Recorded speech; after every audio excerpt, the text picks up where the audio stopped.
Analyst expectations for the third quarter. Morgan Stanley describing the tyre makers' performance as reassuringly resilient, which for a tyre maker I think is probably a good thing, Guy.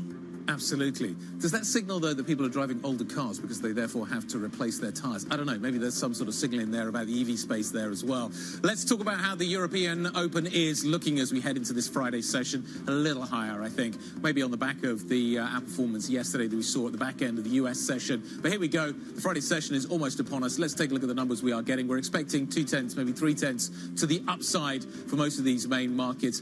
We'll be interested to see how the China story folds in over the next few minutes as well. Remember, we're expecting a briefing. So here we go. The FTSE 100 up by 1/10. Let's call it 2/10 as we begin to climb a little bit higher. No, let's call it 1/10 of a percent higher. The stock 600 barely budging as well. Not much action here. Maybe there is a sense of exhaustion as we head into this Friday session after the tumultuous week that we have had. The IBEX, as expected, actually a little bit softer this morning. The DAX clearly has no news because it's opening early relative to where it normally opens, up by 0.2 of 1%, and the CAC is up by 0.2 of 1%. So let's call it 0.3 of 1%. Maybe I'm stretching it a little bit. Critty, what are you seeing below the hood?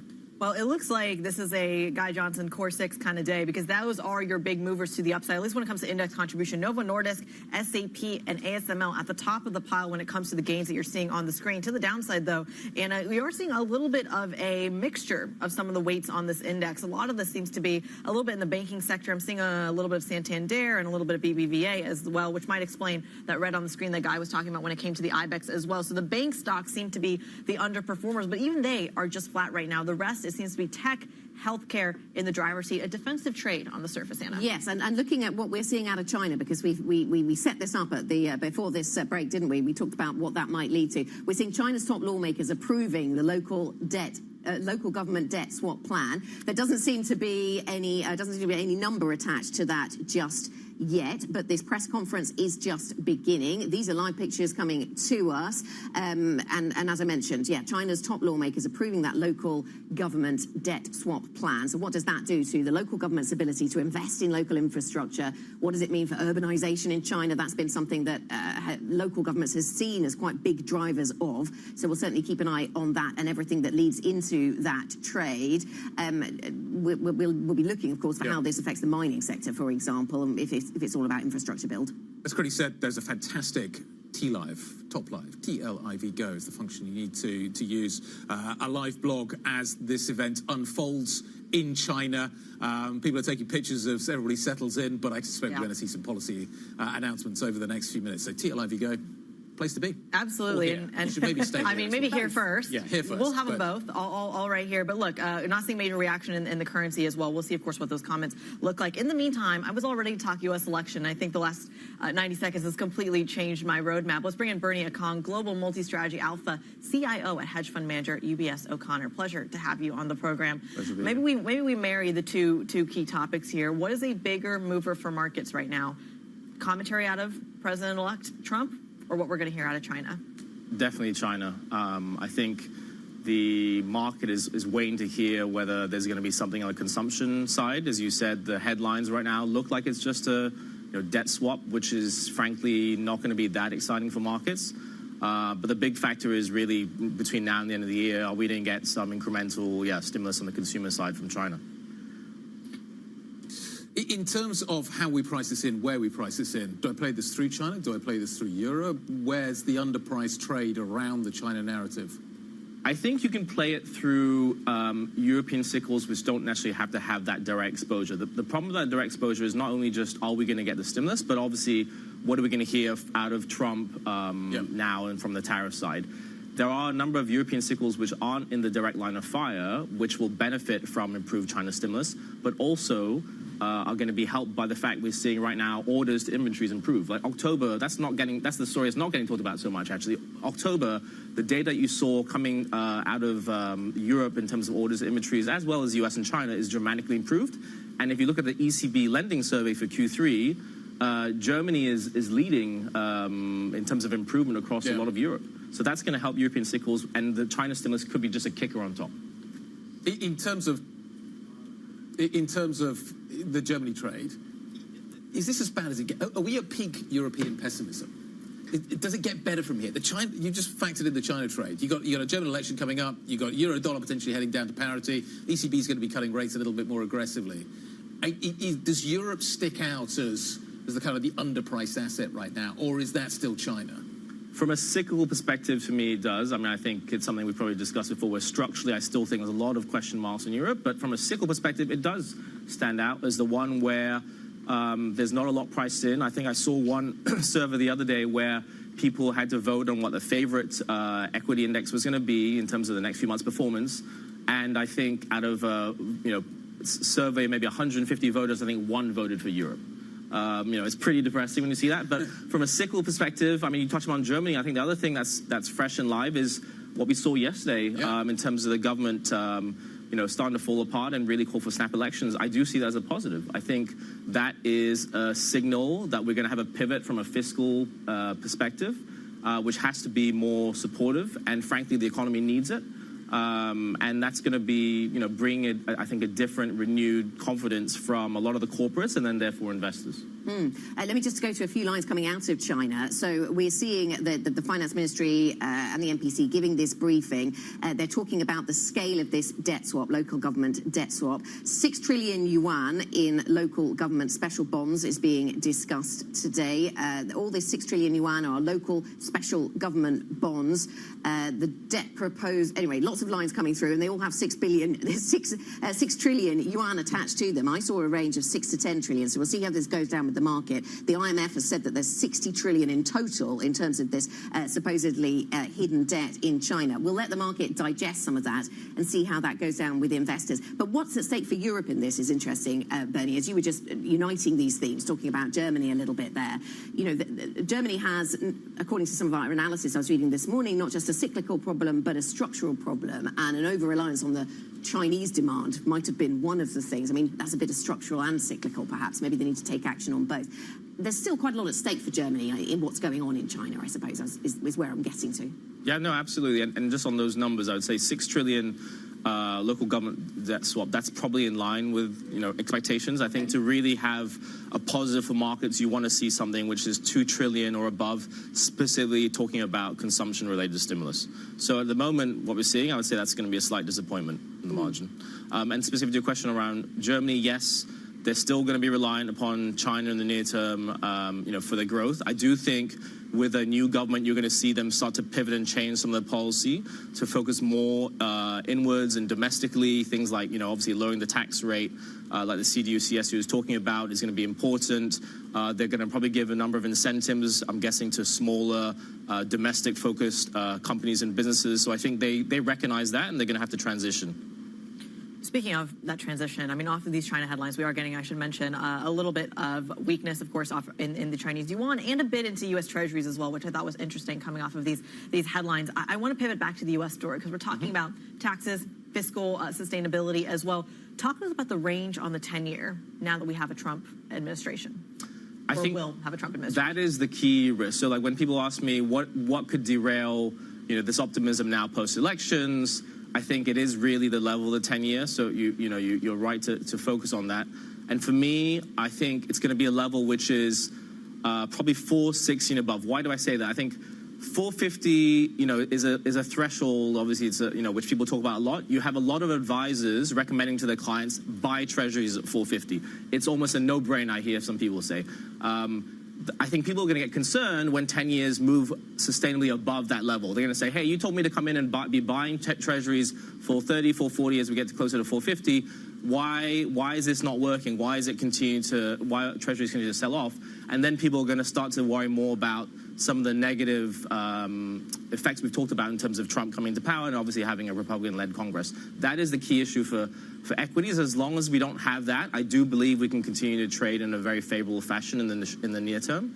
But that is the risk I'm watching out for. So to wrap this up, in theory, we are all in the volatility business, you included. Mm-hmm, absolutely. So that's what we do. How are you going to handle Trump tweeting? I'm not sure we tweet anymore, but how does the world change for you as we enter a new Trump administration? Just in terms of the way you manage money and handle risk, does the risk of a kind of off-the-wall Trump tweet change the way you think about how much risk you're prepared to put into any given position? Is the first Trump administration going to be different to the second Trump administration? How are you thinking about what the next 4 years look like, just in terms of risk management? Great question. Lots of things I can say on that. The first thing would be that I do think the administration will look slightly different. I think he's learned a little bit from the first time. I think you can see some of the people he's going to appoint and put into power, I would argue, are going to be more business market friendly minded people. So I do think that's going to make for less controversial headlines. But the second more structural thing I would say is post-COVID, we've really had to deal with headlines coming out all the time in an unexpected fashion. So I actually don't think it's going to be a dramatic change in that sense. You know, within what we do in our business, we're very liquid. We shift things around very quickly. And I think you have to be in that sort of mindset and that sort of structure to cope with the next 4 years of what's going to come. Lunch today? Smoking goat? Smoking goats. There you go. For those who feel that question is a little out of the blue, this is because Bernie is an expert on places to lunch. Yes, and it's one of the great places to eat in the area in Shoreditch. Shoreditch. Yeah. Excellent. He's a fan of Shoreditch lunch eateries. Absolutely. Anyway, if you want to find him, that's where he's going to be. Bernie Ekong, not that you should. Global Multi-Asset Strategy Alpha CIO at UBS Econo. Thank you very much indeed. Core 6 looks like this.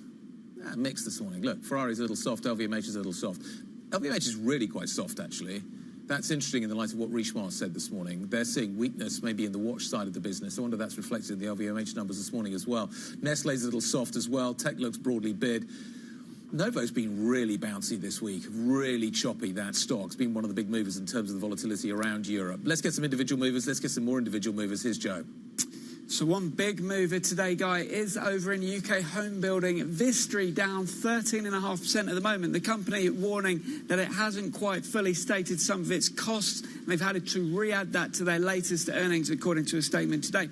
And also, they have actually downgraded their forecast for home building in the UK as well, alongside that cost issue at the company. So that one really hit hard, down almost 14% now for Vistry in UK home building. Then in terms of Richemont, I think you are right in terms of Richemont numbers hitting the luxury space more broadly, but we can see weakness in watches specifically. So Richemont itself coming down 2.8%. Swatch Group over in Switzerland also down 3%. Watch of Switzerland here in London, the Rolex retailer dropping 1.6% as well. So clearly hitting the luxury and watch space specifically. Now IAG over in airlines, this one looking pretty strong. Now remember, there was a buyback last night as well, alongside pretty strong sales numbers for the company. Passenger numbers not great, but the stock heading higher as I speak, up around 7% at the moment for that one. Then over in the tyre space, Pirelli, we said reassuringly resilient was the phrase from Morgan Stanley this morning, and that is up 1.7%. Sales holding up, a number of profit warnings from that sector specifically. Over in gambling, Entain is weaker today.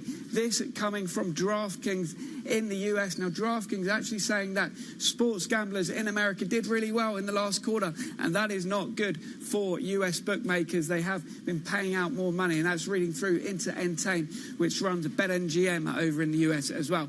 Now, a big decliner that wasn't on our radar is Serco. This stock absolutely slammed today. Now, believe me when I tell you, this is actually Serco falling as it loses a contract on the Australian immigration bid, according to a statement from the firm. They lost a contract on Australian immigration. Now, please ignore Southern Energy. I'll be having words with the producer later on that one, but it is Serco, believe me, that's the stock that is down this morning. Then in terms of your ratings, we mentioned Great Portland. Now, this is a company that owns a lot of land all around London, a lot of portfolios. This one is gaining on a double upgrade over at City. There's notes a trough valuation on the stock on that one. And finally, Guy mentioned the Novo Nordisk moves. Been pretty crazy for that stock this week. But the other obesity stock, much smaller, is Zealand Pharma. This one, it's overweight, no pun intended. It is an obesity stock, but Zealand Pharma is up 8% today as JP Morgan upgrades that stock to overweight. They like that one as an alternative to Novo Nordisk, the best performer in Europe today.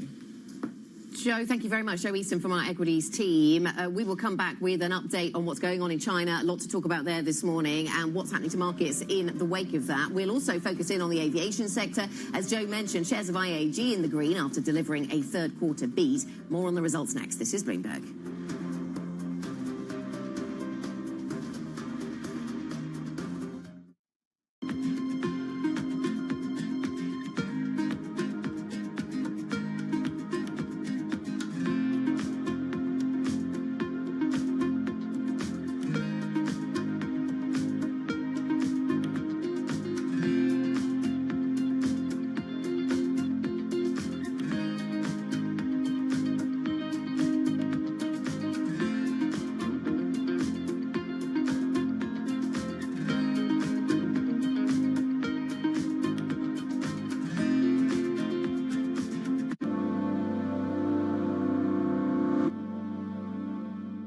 Jumpstart your trading day on Bloomberg Open Interest. 2 hours of single stock stories that are driving the opening bell action. We'll take you to Wall Street, Main Street, the C-suite, and beyond. These are companies that are growing their market. The great companies in the U.S. are the companies hitting the cutting edge. That's a different story. Get the inside track on what's buzzing in markets. With the players who are shaping the narrative. If you have bad earnings reports, you're going to get punished. They're not buying what the industry is selling. Join us on Bloomberg Open Interest. Every trading day, only on Bloomberg. Your fixed income fix. Watch Bloomberg Real Yield every Friday right here on Bloomberg. Context changes everything.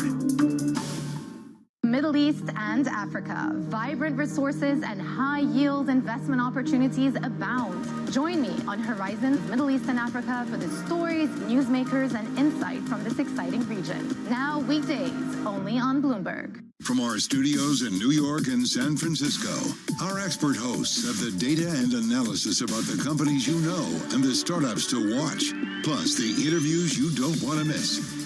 Watch Caroline Hyde and Ed Ludlow on Bloomberg Technology, the only daily business show dedicated to tech, right in the middle of the trading action, every weekday, only on Bloomberg Television. Context changes everything. Good morning. This is Bloomberg Surveillance. Welcome back to the opening trade. This is Bloomberg Technology. This is the Asia Trade. You're watching the close. Welcome to Balance of Power. This is Bloomberg. Good morning. This is Bloomberg Daybreak Europe. I'm Tom McKenzie in London. These are the stories that set your agenda. Taking you from the U.S. market's close to the overnight session in Asia.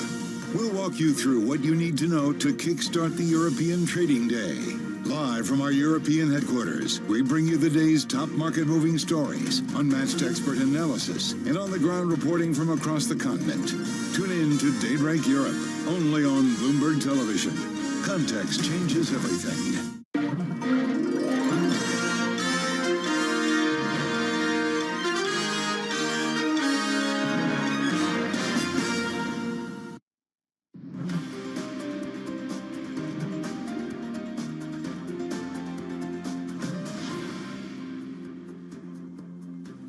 Welcome back. We're getting lines out of China. We're 70 minutes into the European session. The China story is one you definitely want to pay attention to. The finance ministry is currently briefing. The finance minister is currently briefing. We'll show you the live pictures of that just in a second. Just to recap, the debt program is being pushed through.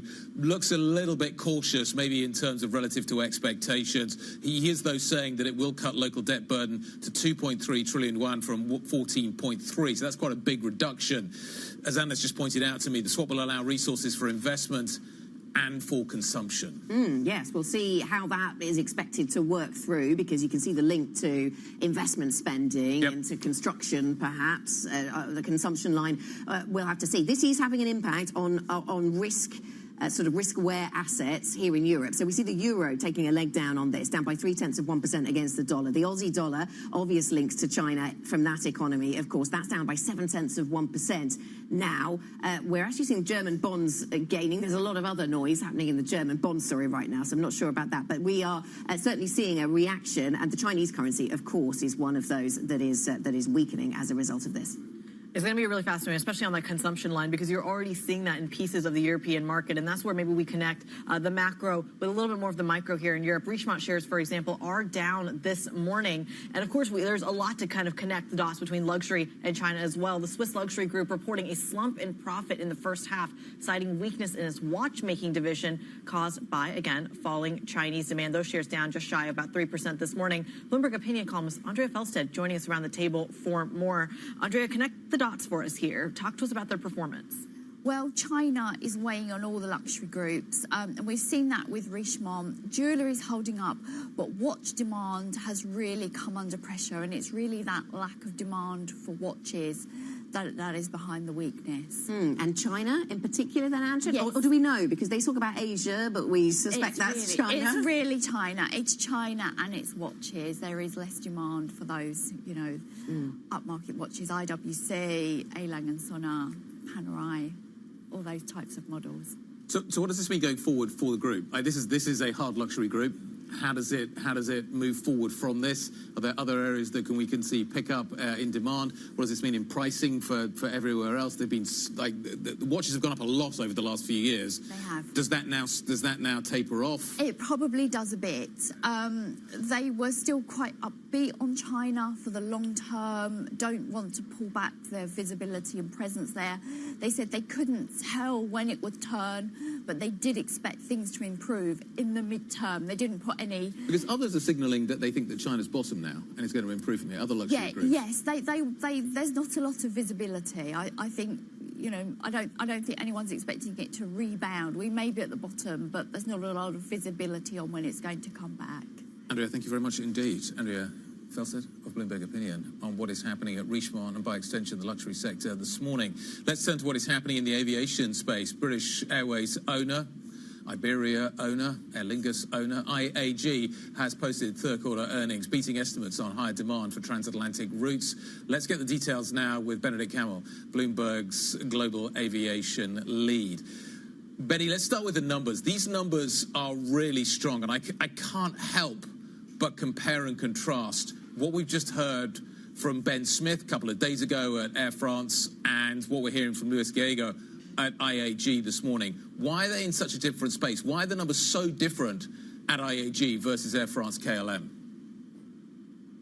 Well, the short answer is transatlantic. That's really where the strength is for British Airways in particular. That's the market that keeps delivering for them. And that's where, as we heard from Luis Gallego this morning, the CEO of IAG, that's where they want to put more capacity. If you look at it regionally, he said, this is really where the growth is. Asia, by contrast, is where we're going to focus less. And it'll be interesting to see whether they might pull more capacity out of the Asian market and redeploy it into the transatlantic routes. We already heard from them a couple of weeks ago that British Airways is cutting its London-Beijing route. So we'll see if more will fall victim to that kind of split screen, shall we say, between what's happening on the transatlantic market, very strong, and the Asian market that's sort of just ticking along but not really growing. Well, how much of that is actually impacting the outlook here? I mean, look forward to us. Look forward for us if you can.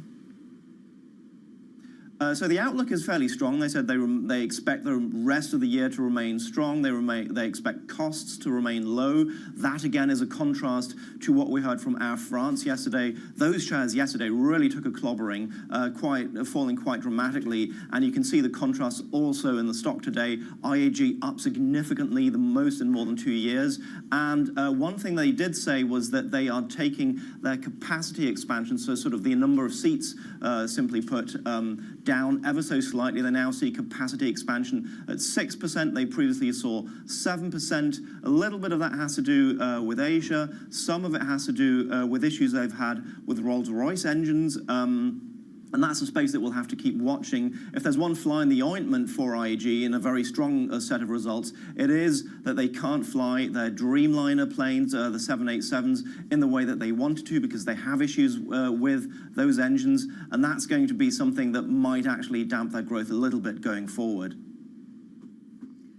Okay, Benny, take us through a bit more on the transatlantic story, because this was always an area that they generated a lot of profit from, and specifically the front of the plane generated a lot of profit. Now, the front of the plane has been challenged since COVID, and I wonder if they're saying anything about that pickup in business travel. Do we get any clues around the business traveller from these numbers or from anything else we've heard from other airlines?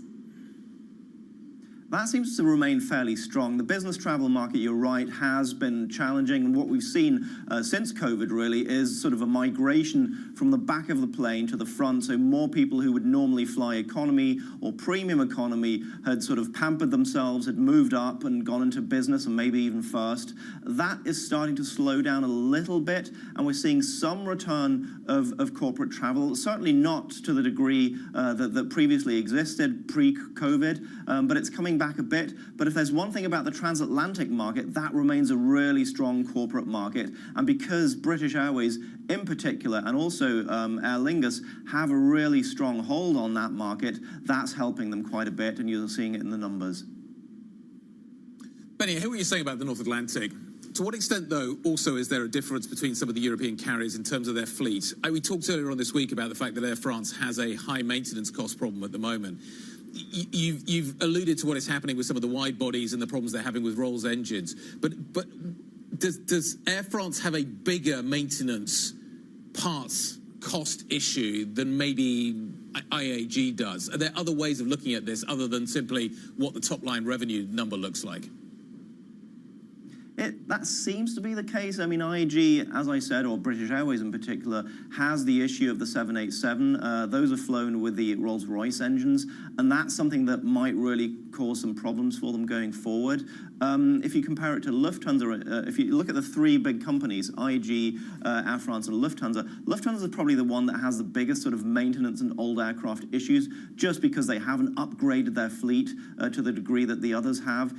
British Airways and IAG more broadly have been fairly good at upgrading their fleets. Iberia is now getting the first 321 XLR, so that gives you a sense of just how modern their fleet is. Aer Lingus has also done it. British Airways has a lot of new aircraft in there. So of the three, they're probably in the best position in terms of the relatively low maintenance costs, a relatively new fleet, and they expect quite a few aircraft to come into the market next year.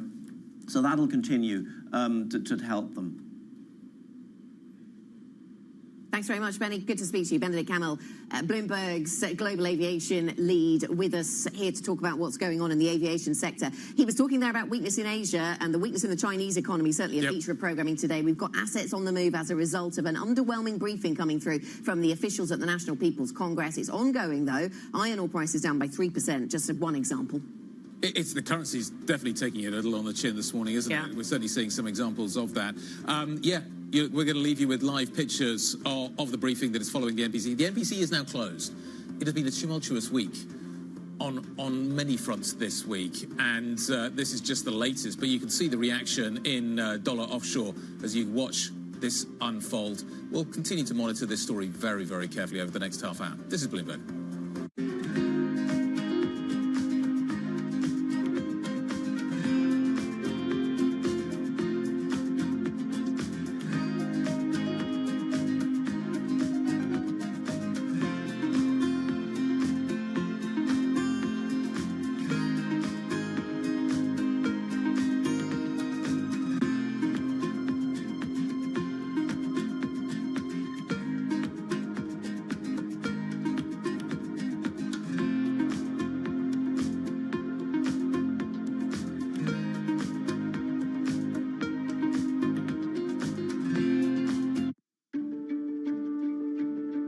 I think one of the dirty little secrets of credit is that the businesses generally don't pay you back, right? The markets pay you back, M&A pays you back, So what is the most important thing is to always make sure that the borrower is worth more than the loan. And as long as the borrower is worth more than the loan, then it might be a rocky ride, but you're going to get your money back.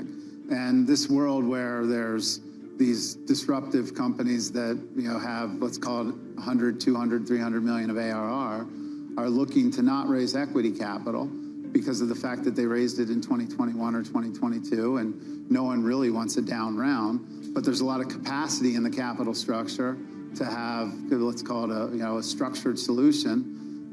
We think that there's a lot of opportunity with those businesses.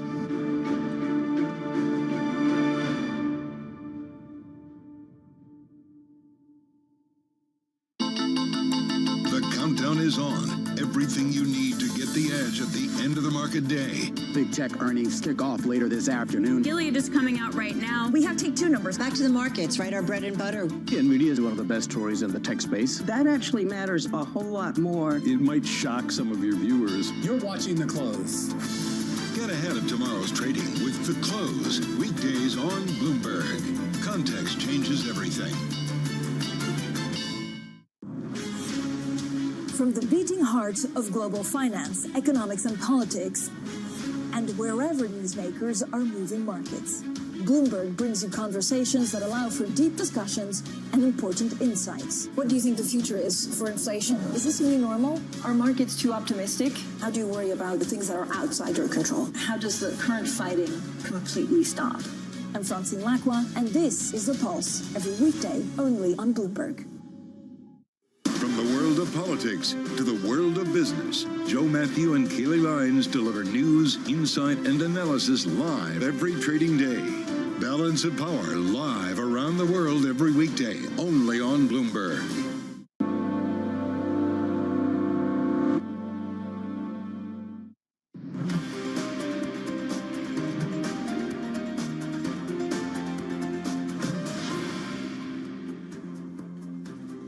This is the opening trade. We're at 30 minutes into today's session, seeing risk sentiment a little volatile this morning. Because 30 minutes ago, the markets were largely in the green. Now they're in the red. You are seeing them pair some of those early gains. We're going to keep you apprised. Marginal moves on both ends, but still a little bit of jitters pretty apparent in the equity market this morning. Let's go to a little bit of big picture. It's been a volatile week, of course, in geopolitics as well. The Danish Prime Minister has told Bloomberg she feels reassured that the U.S. will continue to work with Europe after speaking to President-elect Donald Trump. Bloomberg's Oliver Crook caught up with Mette Frederiksen not long after her phone call.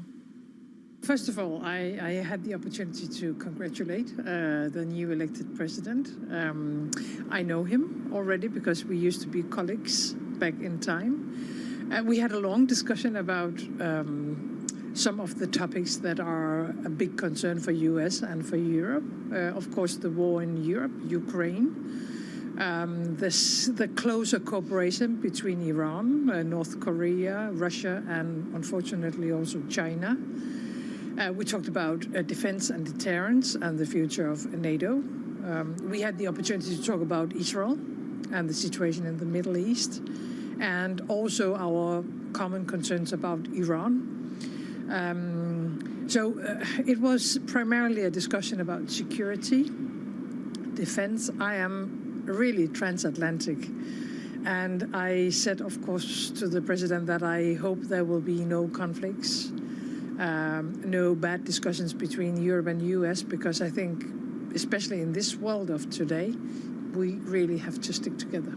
And what parts of the conversation were you most encouraged by? On what topics do you think you see most closely eye to eye? Well, I will say, first of all, what I see is a U.S. president who is spending a lot of time these days in reaching out to partners globally, worldwide.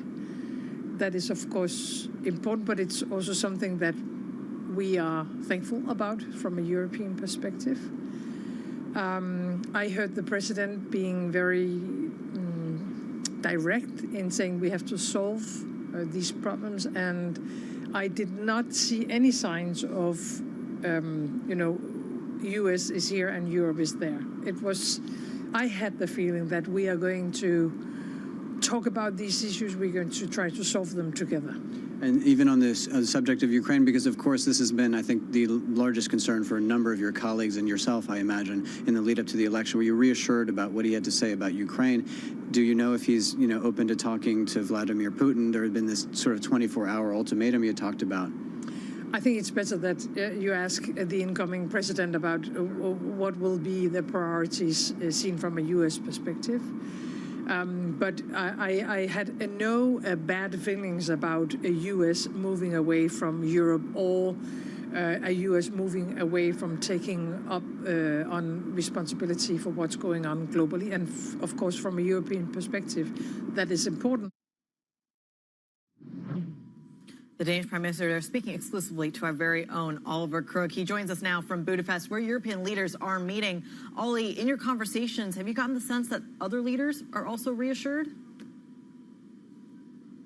Yeah, Grady, I think that is generally the sort of message that we're getting from European leaders here. I think that there's a real sort of reticence to be firing the first shot or saying anything negative about Donald Trump, though it is no secret that to many of these European leaders, this is not the desired outcome of the U.S. election, but now they're facing that sort of reality and basically trying to approach it with a cautious reality. But, the reality of the situation is, and Mette Frederiksen is a great example of Denmark, when Trump, for example, canceled his state visit to visit her after she refused to talk about selling the United States Greenland in his first administration.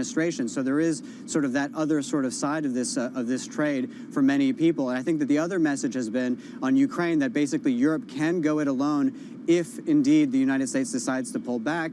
Whether or not that is reassuring to President Zelensky, who looked fairly downtrodden yesterday when he came in and didn't really stop for any questions from journalists, is a separate question, particularly now as we're starting to see the other side of this equation and whether Trump will speak to Vladimir Putin. And in fact, we heard from the Russian president yesterday. Have a listen. I do not want to comment now on what was said consciously during the election campaign. I think it was said deliberately in the fight for votes. But it does not matter. What was said in the desire to restore relations with Russia to help end the Ukrainian crisis, in my opinion, seems to deserve at least attention. I would like to take this opportunity to congratulate him on his election as President of the United States of America. And I can tell you that despite that is not the sort of overarching view that Donald Trump should be speaking and engaging with Vladimir Putin, it is the view of some of the people I've spoken to here, including Viktor Orban's top political aide, who's actually been the sort of liaison between Hungary and the Trump administration, saying that there should be open lines of communications. Trump has indicated that he's open to speaking to Vladimir Putin, but for the Hungarians, there's a much broader story at play here. It's not just about Ukraine. He's talking about this is really a moment for Hungary and for the values, the Hungarian values of this government right now, to basically be put on an elevated level right now, and saying pushing back against what he calls the sort of Western liberal and woke values of Europe. Right, and we know that Mario Draghi is in attendance where you are, Ollie. He was there to talk about competitiveness, and I wonder if his presence and now what's going on in Germany adds a sense of urgency. Any signs that Europe is heeding some kind of wake-up call here? Yeah, I think that when we speak to a lot of the leaders who have come in today, today and yesterday, is basically saying that this is a sort of moment of wake-up call for Europe, right? And this is sort of the Mario Draghi agenda. This is a sort of Europe first agenda, right? But in the context of the European Union, it's a very different meaning in terms of what Europe first means. It means for Europe first above national interests. The question is, with a lot of these issues that we have in Europe, are they willing to relinquish sovereignty on issues like, say, the Capital Markets Union, or say, having national champions, not at the national level, but at the European level? And that is where we go from the Draghi abstract to the Draghi reality, and that is where things get very difficult, particularly in a moment where you have the German government that has just collapsed. France is not as strong as it used to be. And I'll just end by saying, behind me here, you can see the sort of logo for the Hungarian presidency here is the Rubik's Cube. It is a sort of great Hungarian invention. It's got 26 individual cubes that come together to one big cube, the 27 member states of the EU. A very difficult challenge to solve, though, getting through anything through the EU, and that is the sort of challenge that is for Ursula von der Leyen to solve with this new commission, which we're hoping to get at the beginning of December. It's fascinating, isn't it? Many permutations to get to the same ultimate outcome. Ollie, thank you very much indeed. Bloomberg's Ollie Crook joining us in Budapest. Let's carry on the conversation around what is happening in Germany. Can we call it a political crisis? Is it an end to a political crisis? Basically, Chancellor Scholz fires his finance minister. we now get calls for early elections. The timing around that election is fascinating. Merz, who is potentially the next German Chancellor, is saying that it needs to happen sooner rather than later. Germany's Bureau Chief Christoph Rauwald joining us now from Frankfurt. Let's talk a little bit about how long Scholz can hold on for. He seems to be trying to dictate a time frame which nobody else seems to be really interested in. He wants to push this election vote out further. Many want it certainly earlier. What are we thinking about in terms of how long the time frame is between now and this general election in Germany taking place? Yeah, I think the pressure is clearly growing on Scholz, not just like from his political opponents. We had the opposition leader Friedrich Merz stepping up getting on stage earlier today in Berlin, basically reiterating his calls. But you also get pretty sort of distinct messages also from the corporate side. I mean, many German corporates are increasingly worried that like the sort of standstill in Berlin, like the difficulties to come to any sort of political decisions, push through like much needed reforms economically, that this is really slowing down the modernization that the government under Olaf Scholz has really pledged to deliver, and so far has not really made any meaningful progress, at least. Christoph, you mentioned those key economic reforms. Can you walk us through what those actually look like? Well, there's this one sort of like notorious issue in Germany that has been a concern for many companies, for many investors for many years, and that is the bloated bureaucracy, a lot of regulation, multiple routes for each and everything. And that is something that has really hampered economic growth, and that is something that the government has pledged to address. So far, the announcement was there, but in terms of like practical actions and things that are really tangible, the progress has basically been very, very modest, to put it politely, really. Yes, and represent, and perhaps indicative of the infighting we'd seen in that ruling coalition then, Christoph. So if we do manage to move forward, and the timescale's still hazy here, a big question is around debt levels in Germany. I mean, what kind of appetite do we have from who is likely to lead Germany next to actually tackle that, to actually change that and do anything about it? Because the market seems optimistic about some change there, and yet the political makeup of a likely German government from here might not lead us to believe that we get a change to the debt brake. Yeah, I think the market reaction that you mentioned, that was definitely, I think, mainly like a reaction to like the sort of hope that this like deadlock and this like slow decision making in Berlin will finally come to an end under any new government, which ideally has a stronger mandate and a less complicated structure than the three-way ruling coalition under Chancellor Scholz. So that was something that definitely sort of fueled some hope. We've seen the market going up yesterday quite a bit, today as well, basically across like several sectors that so far have been held back because there has been really this backlog of decision-making in Berlin. When it comes to the debt levels and the net borrowing limit, which is baked into the German constitution, so it's not something that you sort of can change like overnight. It's the hurdles are really, really high to change or adjust that. But that is something that the new government will have to address as well, because the need for really like very significant investments in Germany is more than evident. Just a final quick question, Christoph. What is the CDU's attitude to common debt?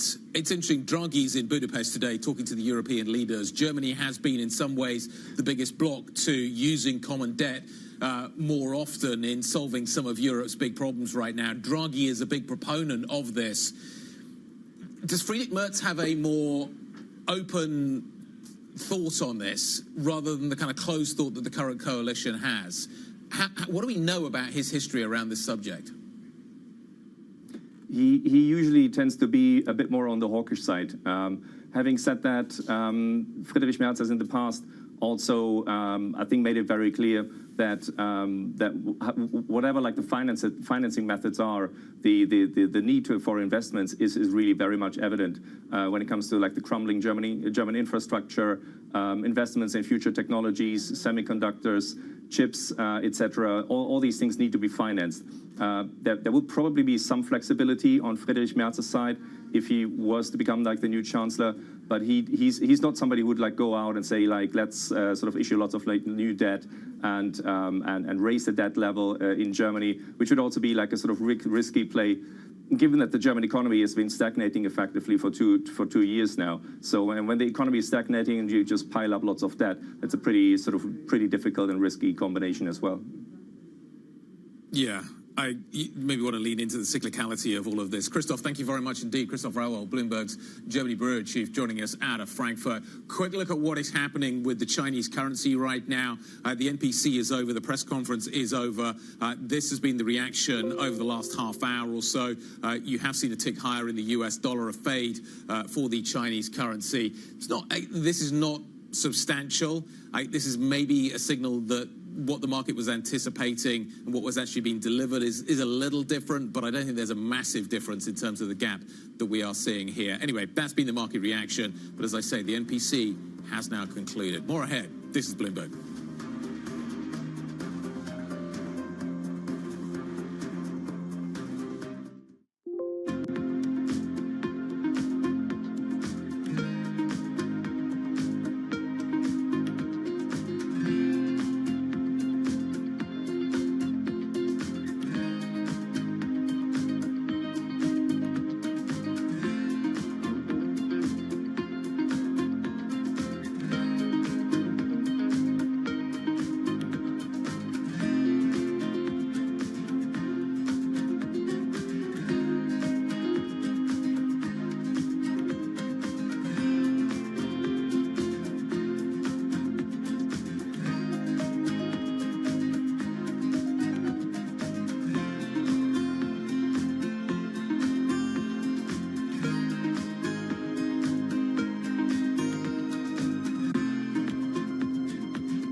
What about quantum computing? People talk about that. Is that something that I should be looking at investing in? I've made a lot of mistakes, betting on these new technologies like AR, VR turns out to be not so big, 3D printing turns out to be not so big.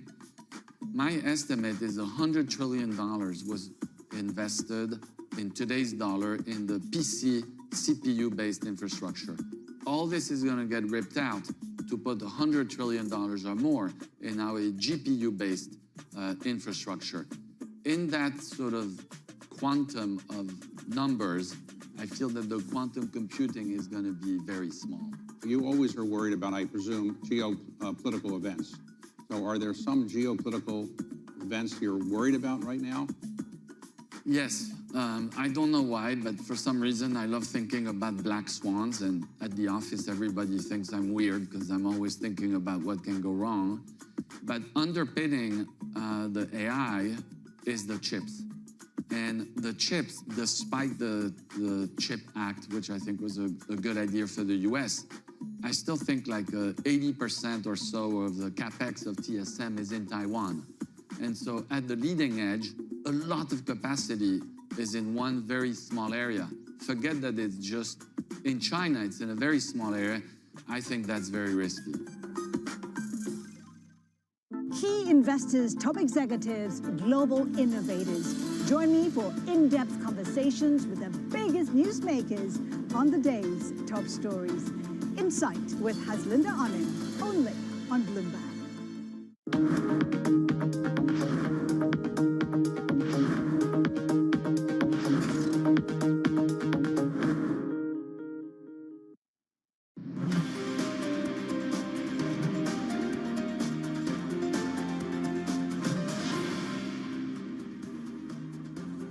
Welcome back to the opening trade, 8:46 in London, 46 minutes into a European session that has weakened a little bit as we've been hearing what's been developing through this Chinese MPC press conference. That's the negativity on your screen. So not outsized, but there is a little bit of it. We have some disappointment around numbers in the luxury sector as well. That no doubt weighing on the French market. The CAC 40 under pressure. Now, Chinese stocks and the yuan declined after authorities announced a 6 trillion yuan program to refinance local government debt. The move lower, signaling investors weren't impressed with the latest attempt to support the economy. For more, let's speak to Rebecca Chung-Wilkins, Bloomberg's Asia government and politics reporter. Rebecca, well, that sets things up a little, doesn't it? Investors seem to be a little disappointed, but disappointed in what? Take us through some of the details of what we've heard today. I mean, all in all, just to give you the headline, essentially what this is a 10 trillion yuan debt swap program. So 6 trillion of yuan, as you mentioned, that is going to come in the form of refinancing, swapping out hidden debt for local government bonds. And as part of that, they've actually raised the debt ceiling for local government. That's happened the first time since 2015 that they've done that mid-year. In addition to that 6 trillion yuan, we also have 4 trillion yuan of special local bonds that again will be used as part of this debt program. But what we didn't hear about is anything specific on property, anything specific on consumption or trying to boost domestic demand. Rebecca, I'm having a little bit of deja vu when you look at this market reaction, because about a month ago we had a similar one from the NDRC, and I'm curious how much of that dynamic has actually changed. To your point, they're falling short on that keyword consumption. I think that's the really big missing piece here. And by the way, there was never particularly a promise, but actually there just had been a lot of speculation and a lot of expectation. There had been some media reports, for example, that suggested that China was actually going to set aside a hefty chunk of change into buying unsold property, for example. Now, that hasn't transpired today. Perhaps you can kind of link that to some of the commodities declines that we've seen in markets too. And so, again, there was also this bet that if we saw a Trump victory, that Beijing would turn and sort of have its hand forced into trying to introduce more support, particularly focusing around restoring domestic consumption. Is it just too early? Are they keeping their powder dry? Are they just waiting to see whether 60% tariffs just turn up? Is that the strategy here? Yeah, I think that's absolutely key. I mean, there's no real win or no real positive in trying to front run what exactly it is that we see from Trump. And by the way, sort of, we may not necessarily see 60% of tariffs rolled out on day one. It's likely that's just a starting point for negotiations. JP Morgan sort of talks about Trump potentially introducing these tariffs in the forms of stages, a sort of escalate to de-escalate playbook is what they call it. And so you can also very much understand from Beijing's point of view, this desire to sort of sit on that dry powder, to be waiting and recalibrating their response once they actually know what the sort of process is going to really look like. This is not just a sort of immediate trigger-happy response, that they're trying to balance the next 4 years of what might be a sort of bruising, unpredictable period of time for them. So I don't know if it's hugely surprising that we didn't see a huge number coming out the gates here, given that we just haven't seen that coming from Beijing throughout this process, despite that stimulus blitz. However, the market has become exceedingly momentum-driven, and so that's why we see such reactivity here. Chinese don't want to start the fight just yet. Rebecca Chung-Wilkins joining us, Bloomberg's Asia Government and Politics reporter, on what we've heard this morning. Let's kind of put that in the context of what we're getting out of the United States and digest a little bit maybe the Fed rate cut that we saw yesterday and that Powell press conference. Bloomberg's Murray Tatel sitting around the table with us. The Chinese don't want to start the fight yet. Could you argue that Powell does? He's basically putting a ring fence around Barr and signaling that he shall not be touched. He's saying that the Fed's independence is not up for debate. Would he resign? No. Can Powell defend Barr? I think is a key question here, though. It's like ding ding round one. The thing about the vice chair is important, but I want to state that I think maybe this is being overhyped because we have Powell who is easing, right? He's in a trajectory to cut rates, which is normally what a president wants. So, you know, the likelihood of pressure on him increasing, I'm not so sure if we're going to see that in the latter half of the year. Right, yeah. I mean, and this was certainly the highlight, wasn't it, coming out of the Fed, was all about this. No, it's not allowed under the law. They can't get rid of me. They can't get rid of Barr. Not his words, but paraphrasing. Taking us, and these thoughts are linked, just want to take us to the European leaders meeting that's taking place in Budapest today, at that football stadium that we've seen Oliver Crook at. Mario Draghi is there, and he is speaking now, and we know that they had gathered, trying to have a conversation about European competitiveness. Mario Draghi is setting that conversation in a Trump context and saying that the Trump presidency will greatly affect EU-US relations, competitiveness, that his report on that, it's even more urgent now, is what he's saying. And so for Europe, so much hanging on what the Trump administration decides to do when it comes to tariffs. Back to the Fed very much waiting, watching, seeing what we get on tariffs from a Trump administration. And look, I think there still is a big question out there. What is the likely response from the Federal Reserve if we do get tariffs, right? A lot of people have said that they're more going to drive inflation, but some argue, Anna, that the Fed will be more concerned about the downside hit to growth that tariffs would entail.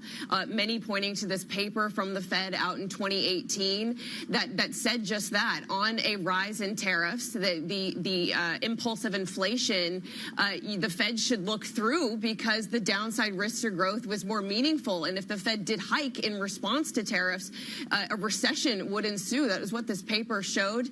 We also heard Waller comments a few months ago, who basically, when he was asked about tariffs, pointed to the same thing, that they're more worried about downside risks to growth rather than it boosting inflation in a meaningful way next year. We talked a lot about central bank independence all week long, and certainly in the lead up to this election as well. Is that really at risk here, especially when we're talking about a dynamic where, as you rightly point out, there are papers, there's a historical precedent that suggests tariffs equal Fed cutting rates. Is that still relevant? Look, I mean, the other argument I think we need to talk about is the response to the fiscal loosening of these implied, anticipated policies from the Fed. And do we see a Federal Reserve in December already upgrading their growth forecasts in anticipation? Now, the Fed Chair Powell told us yesterday that they don't want to speculate on policy, but let's look back to 2016 when Trump was elected. The Federal Reserve that December did upgrade their growth forecast on an anticipation of fiscal loosening. And that would imply we could maybe see a Fed on hold in December if they do with this new round of forecasts, if they upgrade growth, if they upgrade inflation, if they change their dot plot to reflect that there's less easing needed next year. We could possibly see that being translated as the Fed is on pause at the moment and they won't cut rates in December. But the expectation is, therefore, that if the Fed is not cutting, what does that mean for everybody else? What does that mean in terms of the spreads across the Atlantic? What does that mean in terms of kind of what euro-dollar does? Is that the right way around of thinking about it? I don't know. I would flip it around and I would say that the world would be more positive about the upside risks to the U.S. economy. This economic growth engine coming out of the U.S., I'm less concerned about rates staying higher because this strong U.S. economy is going to lift all boats. Lift all boats, rather than the flip side of worrying about, rates are going to stay higher for longer. That's going to be a drag on economic growth. I guess with the tariffs, that's where the tariffs get folded in and kind of how they could ultimately be applied. Val, thank you very much indeed. Busy week. Valerie Tetel, thank you very much indeed. Should we mention some of these lines coming out of Mario Draghi at this event, at the European Leaders event, saying that the Trump election has deepened this sense of urgency, reiterating that line again.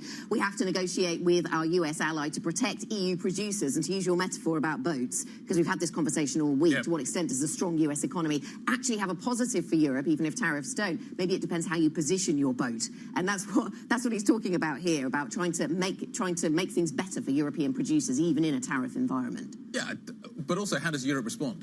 How with its own tariffs. How does Europe aggressively respond to all of this? I think is going to be really interesting to watch. And Draghi seems up for the fight. That will be interesting to watch. Big plans for the weekend? I'm watching Mario Draghi, obviously. Watching Mario Draghi. I think we have some things on the weekend agenda to mention, don't we? I think everybody needs a weekend. I need a weekend. So tonight, lunch curry. We're going to watch New Zealand take on Ireland. Excellent. They beat us. It's very disappointing. I needed some further explanation of the first item on here. It's a motorcycle exhibition. But then I found out it was in Milan, and I became more interested. It should be like Bologna, maybe. If you think about kind of where Ducati is based, that would be great. Lord Mayor's show, you going to that? No, but I see the preparations outside the building, so it's good to know that's happening. So those things are all for your amusement over the weekend. A reminder, you can check out the Bloomberg New Weekend Edition as well. We bring you a collection of ideas, essays, reviews, interviews and stories that explore fascinating places where finance and culture meet. It's been a busy week. Have a good weekend. This is Bloomberg.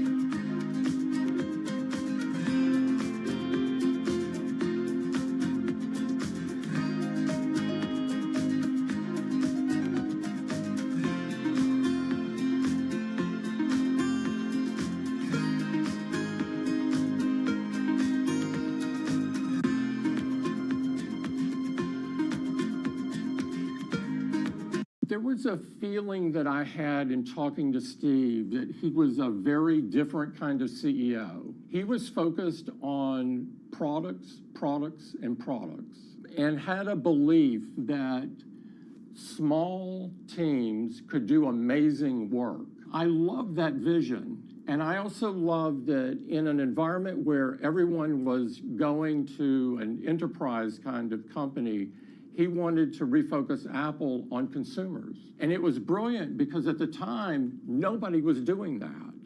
Everybody thought you could not make any money selling to consumers.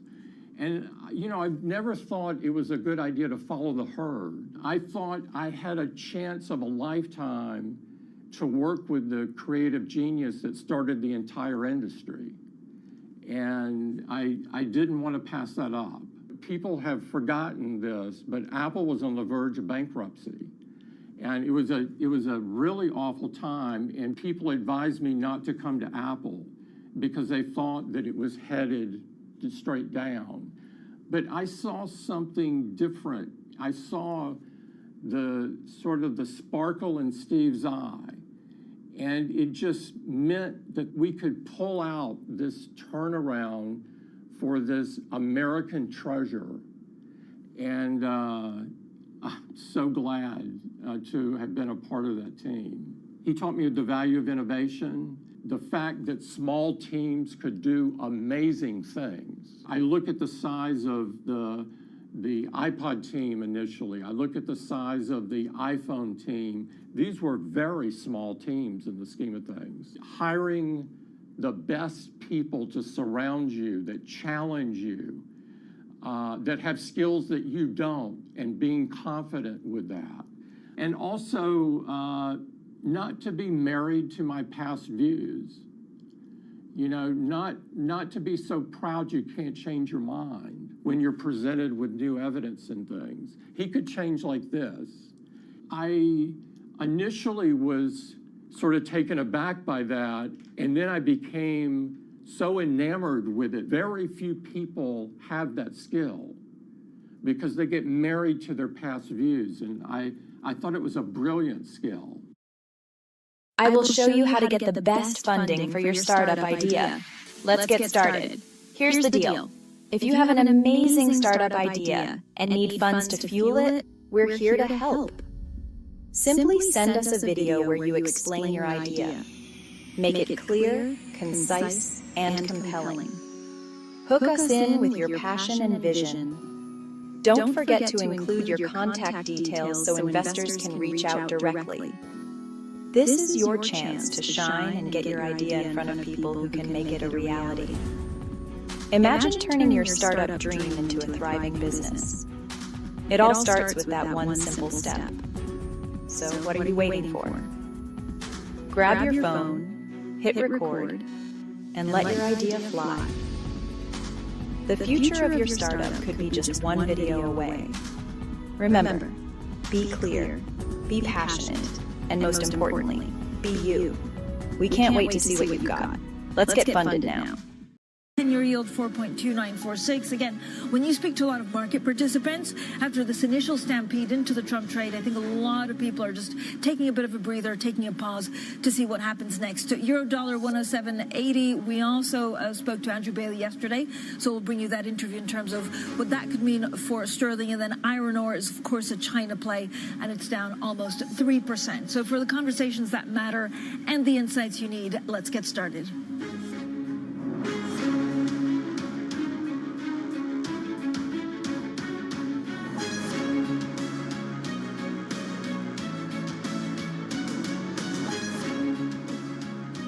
Newsmakers and market movers.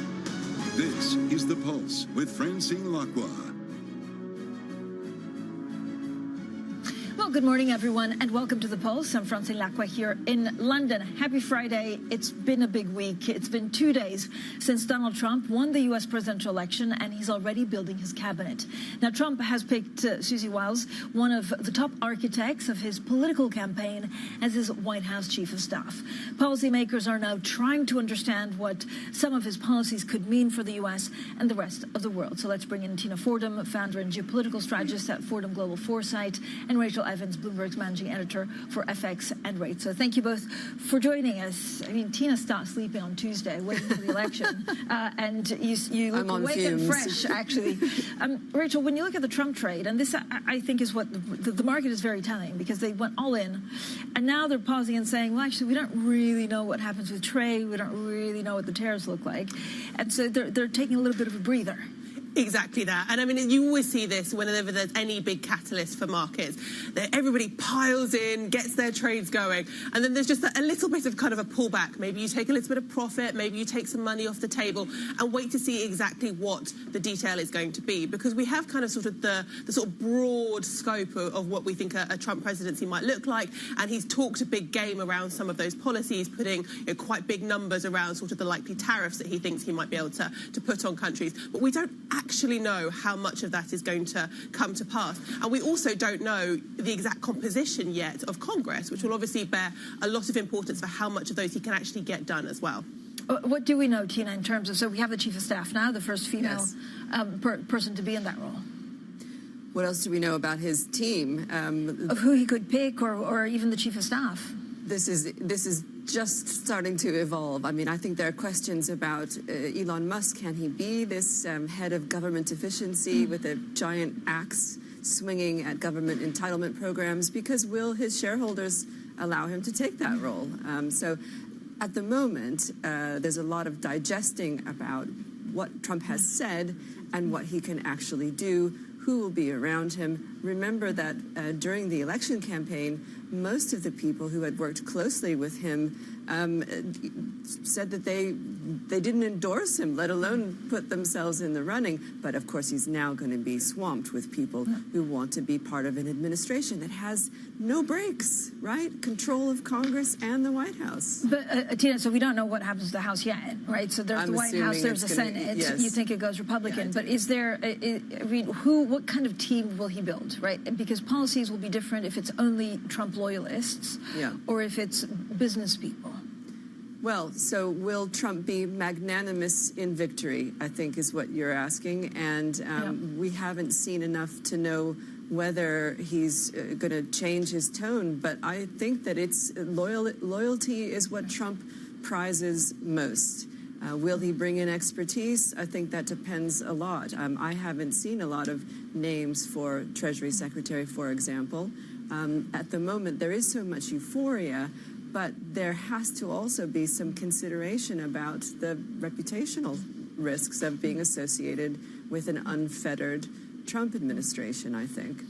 Rachel, one of the other questions is, of course, what he does with the Fed. I mean, there's talk, Fed independence. Does he actually get much more involved? He gave this interview to John Wigglesworth where he was pretty unhinged, even saying that actually Jay Powell doesn't work very hard. So Jay Powell yesterday cutting interest rates by 25 basis points, and he was asked on this very point. This is what he said.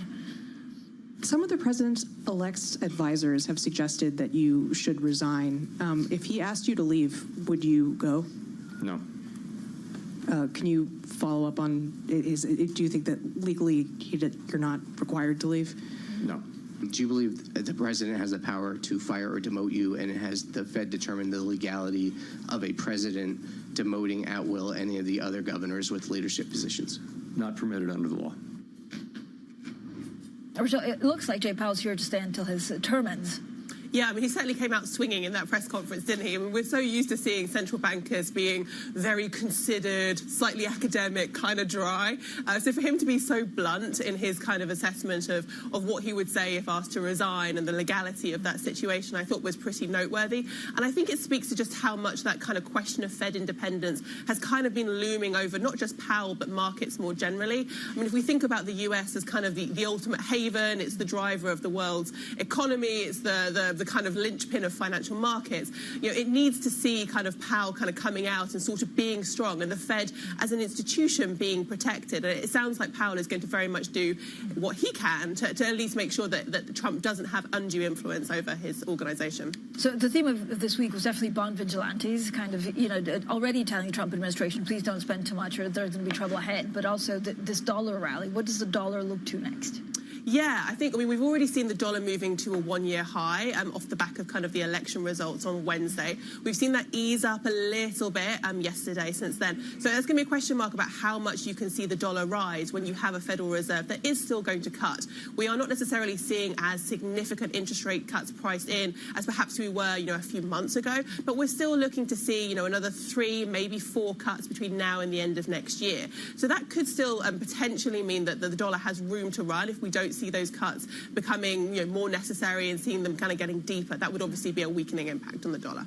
What are you expecting in terms of first policies from Donald Trump? Is it immigration? Is it tariffs? We heard already a couple of things on Ukraine. Yes, well, and there are a lot of things that Trump has said he would do on day one, right? Mass deportations, I think, is going to be very high on his list. But it will take a long time to achieve what he has said he will do. I'm talking about millions of people. But linking back to the central bank point and inflation, we know that Trump's policies are inflationary, and I think that takes us back to what is going to be a tension in the markets going forward. Mass deportation is going to drive up prices for food, among other things. And at what point does the market optimism about all those rate cuts that you mentioned actually start to get blunted by reality? This is what we are talking to clients about most. How long can the sweet spot in markets last? Because the things that Trump has said he will do are going to drive up inflation. That tension with Powell is going to be acute. And don't forget the policy that they announced about a shadow chancellor idea like we have in the UK, a shadow central bank chair.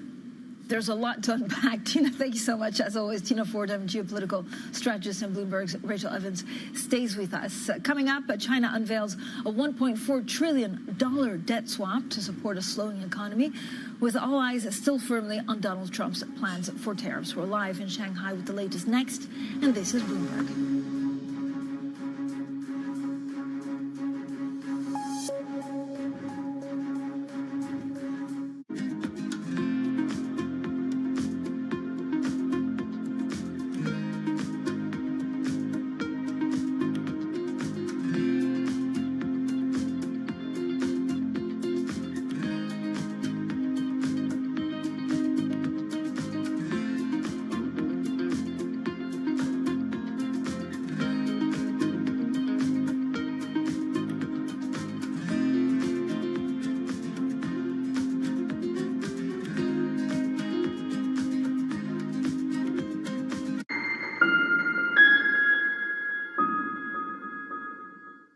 This is Bloomberg Daybreak Europe. I'm Tom McKenzie in London. These are the stories that set your agenda.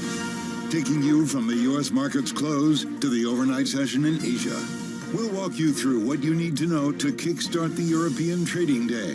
Live from our European headquarters, we bring you the day's top market-moving stories, unmatched expert analysis, and on-the-ground reporting from across the continent. Tune in to Daybreak Europe, only on Bloomberg Television.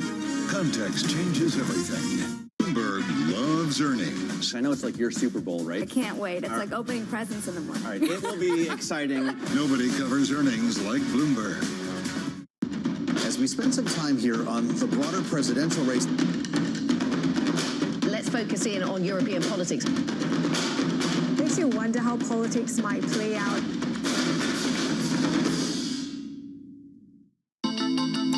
The countdown is on. Everything you need to get the edge at the end of the market day. Big tech earnings kick off later this afternoon. Gilead is coming out right now. We have take two numbers. Back to the markets, right? Our bread and butter. NVIDIA is one of the best stories in the tech space. That actually matters a whole lot more. It might shock some of your viewers. You're watching The Close. Get ahead of tomorrow's trading with The Close. Weekdays on Bloomberg. Context changes everything.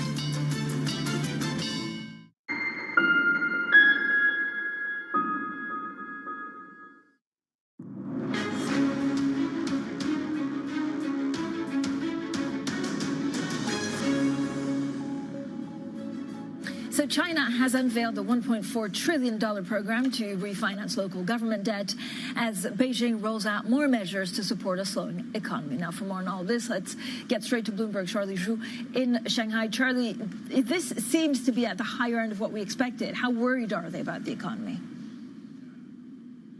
Yeah, but to be honest, I think the market is a bit disappointed by the announcement. The 10 trillion figure is at the lower end of expectation. There's been a lot of reports and speculation that the stimulus will be 10 trillion or at least. And today, what they announced is it's going to be 6 trillion yuan over 3 years, so 2 trillion yuan each.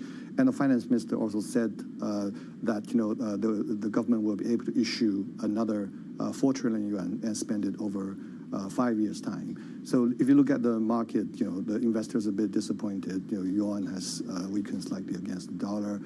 The offshore Chinese equities futures also dropped. Copper has also fallen a little bit. There's been a lot of speculation about the size of the stimulus. Since the finance minister Lau Fuan announced earlier this month, last month actually, that China will be launching its biggest effort in years to address this local government hidden debt issue. And all sorts of figures were being mentioned in analysts in the reports and also local media. So, but again, 10 trillion sounds like a lot, but it's only less than 10% of China's GDP, which is more than 130 trillion yuan. And Charlie, I imagine, and I know investors have been waiting for a kind of big bazooka, and that was very long in the making, because if you stimulate too much on the old economy, then it's very difficult to transition to the new economy. With Donald Trump now in the White House from January 20th, what more can we expect in terms of policies? You're right. Donald Trump's, he's threatening to increase China's tariff to 60%.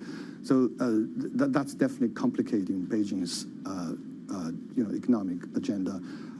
Yesterday, the market rebounded very sharply because of speculation that China will have to come up with a much bigger than expected stimulus to counter the potential fallout from the higher tariff under Donald Trump. But anyway, we don't know how much more effort China will be making to address that issue next year. The main thing probably investors will be looking at will be March next year, when China's legislators will gather in Beijing to review the country's GDP target and also the fiscal deficit ratio, which is at 3%. There's been a lot of expectation China will have to raise that to 3.5%.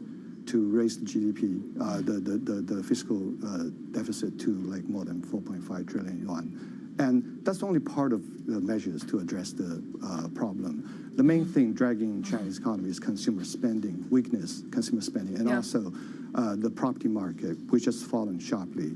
Government is not, it's under a lot of debt pressure because they have difficulty selling the land, which used to be the main source of their funding. Charlie, thank you so much. Our Shanghai Bureau Chief there, Charlie Zhu. Now, in a moment, we'll speak to Andrea Felstedt from Bloomberg Opinion on China's shrinking luxury market, certainly when it comes to some of the luxury good makers. But first, let's get back to Bloomberg's Rachel Evans. Rachel, again, we're in this situation where we're trying to figure, some of the tariffs. I don't know whether we assume that Trump definitely goes after China first. It seems likely, doesn't it? I mean, everything that we've heard in terms of kind of rhetoric around tariffs seems to be kind of directed very specifically towards China in particular. And I think the fact that he's kind of put a number on those tariffs for China, around 60%, as Charlie was saying, it does suggest that there is kind of more of a sort of policy thought behind, tariffs for China than perhaps elsewhere. And I think we also saw that in his first administration, that it was about kind of countering sort of China's challenge to US power more generally that seemed to kind of motivate some of those trade policies. So, I think, you sort of see the impact that the stimulus today measures have had on broader markets than just Chinese markets. I was looking really kind of at the Australian dollar, which took a hit down from this as well. It just sort of shows you that this is not just a Chinese problem. What happens to China and Chinese growth really matters for the rest of the world and for the global economy. And I think that's going to be something that we need to watch quite closely, depending on kind of how much of that Trump rhetoric kind of becomes reality. Yeah, and China's really been a downbeat for a lot of luxury goods companies. Cartier owner Richemont joins luxury peers LVMH in caring and feeling the pinch for more cautious shoppers in China. So we're also joined by Andrea Felstedt from Bloomberg Opinion. Andrea, first of all, China is extremely important to a lot of these big companies. And I think even Hermes, the gold standard of luxury, took quite a hit in China. Exactly. I mean, China has been the main driver of luxury demand, really, for the last decade or so. Over the COVID period, the US stepped up, but really China is so crucial for these companies, and that's really what hit Richemont, particularly in the watches. Watch demand in China was really what affected them today. So what's going on in China? I mean, this is not anti-graft, right? There was a period where the government basically said, please don't show off too much if you have wealth, please don't give expensive gifts. This is because the economy is not doing well. Exactly. It's really about consumer confidence, the negative wealth effect from the property situation. There is a bit of a concern over the luxury brands that there's a bit of a turn off from Western luxury because prices have gone up so much. That has, deterred consumers. Particularly, we're seeing things like slightly different market. We're seeing in cosmetics, there's been a big shift towards native brands, which are seen as more affordable and more in tune with consumer taste. We're not seeing that so much in luxury, but it's a bit of a warning as to what might happen. So, Andrew, for a lot of these luxury companies, including Richemont, do they then try and get the consumer in the US? Exactly. The problem is the US market hasn't been on fire either. So you've had the two big engines of growth slowing. With China depressed, they will put more emphasis on the US. We don't know what the new administration is going to mean. Tax cuts could be positive, but then again, if tariffs were to be put on luxury goods in some way, that would be very bad. One thing Richemont was saying was that one thing we haven't had that a lot of people were expecting was this uncertainty. We know what the result is. There isn't a period of uncertainty. That's one kind of silver lining going into the holiday season. We've got a decisive outcome. Then we go into the holiday season. That could be quite good for luxury. And another thing is with China, weak, if you're after one of those items that is perhaps been capacity constrained, a Cartier watch, or essentially for an Arpels necklace, a Cartier love bangle, you might have more chance of getting it this holiday season because there isn't that demand from China. There you go. I mean, it's bringing back memories of actually Emmanuel Macron inviting Donald Trump, I think, to like a military parade to make sure that the Dior handbags wouldn't be taxed more than in the past. Andrea, thank you. Andrea Felstead from Bloomberg Opinion. Now, one of the top earnings stories in the U.S., Airbnb giving up gains during its earnings call. It's rallied, saying it expects fourth quarter growth in nights and experiences booked to be higher than the third quarter. Airbnb down 4.8%. Coming up, we'll bring you more of our interview with the Bank of England Governor, Andrew Bailey. We'll get back to Rachel Evans to understand what this all means for gilts, but also sterling. That's next, and this is Bloomberg.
From the beating heart of global finance, economics and politics, and wherever newsmakers are moving markets, Bloomberg brings you conversations that allow for deep discussions and important insights. What do you think the future is for inflation? Is this a new normal? Are markets too optimistic? How do you worry about the things that are outside your control? How does the current fighting completely stop? I'm Francine Lacqua, and this is The Pulse, every weekday only on Bloomberg. Bloomberg Surveillance covers the latest in global markets and the political events that influence your world. Join Jonathan Farrell, Lisa Abramowitz, and Anne-Marie Hordern only on Bloomberg. Context changes everything. Welcome to the world of decentralized finance. We thought we'd take a look at Bitcoin versus the S&P 500. Bloomberg's covering all things crypto, the people. A tectonic shift emanating from Washington. It's really a tale of two cities in crypto. Crypto shouldn't be partisan. The transactions. Really a record-breaking moment. Crypto VC is back. And the technology. It's really the beginning of a global on-chain economy. And if America doesn't embrace it, we're going to be left behind. Bloomberg Crypto, only on Bloomberg. Middle East and Africa. Vibrant resources and high-yield investment opportunities abound. Join me on Horizons Middle East and Africa for the stories, newsmakers, and insight from this exciting region. Now weekdays, only on Bloomberg.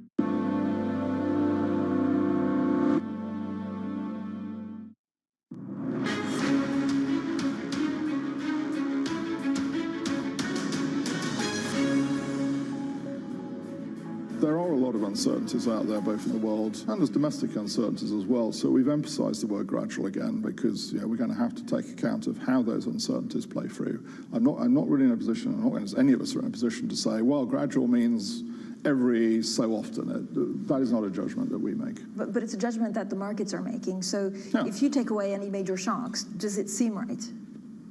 Well, I think the markets have made that judgment. I think it's a reasonable reflection of the forecast that we've published today, by the way, but which is, by the way, conditioned on the market curve.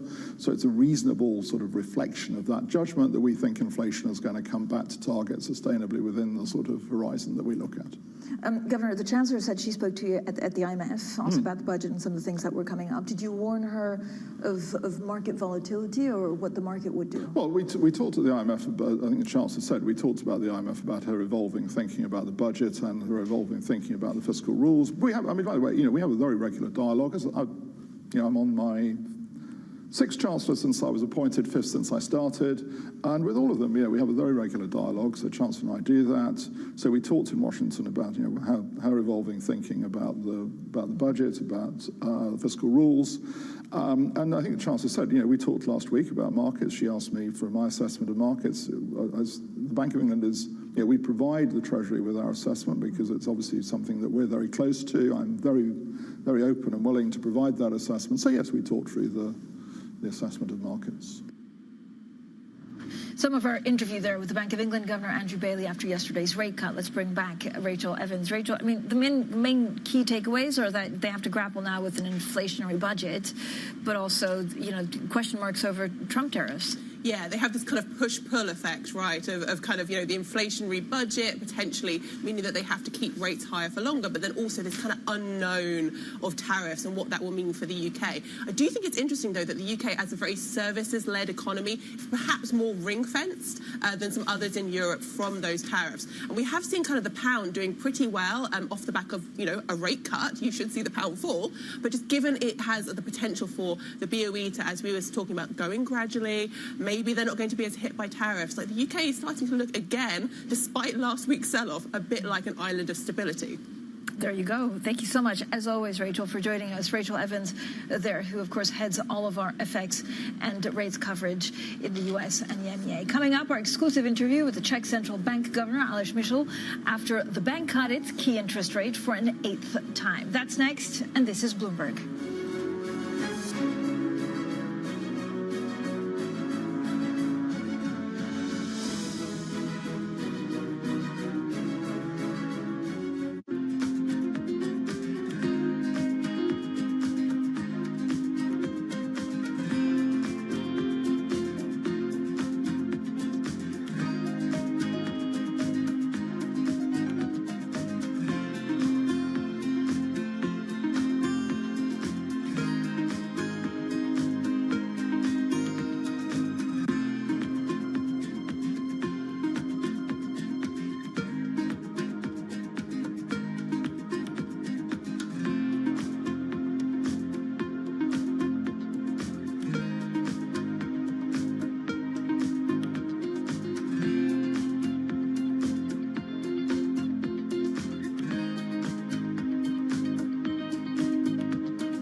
I've seen firsthand how some fashion businesses make women feel. And I think there's one thing, you know, being really vocal and being an Instagram activist and talking about something, there's a difference than putting your money where your mouth is and really trying to do something about the problem. And that's what I did with that business. It was about how do I take everything that I know and I've learned and actually do the opposite. And I think that as a young black female entrepreneur, the only thing that I could do was what I know from my experience. And the honest truth is, I didn't set out to create a company that was like deeply rooted in the principles of inclusivity and diversity. I set out to make a company that was right for me and my friends, and I knew that if I had a problem, chances are somebody else does. And I think that's where so many businesses are, you know, created, when you're solving a problem that's real for you and therefore real for the consumer.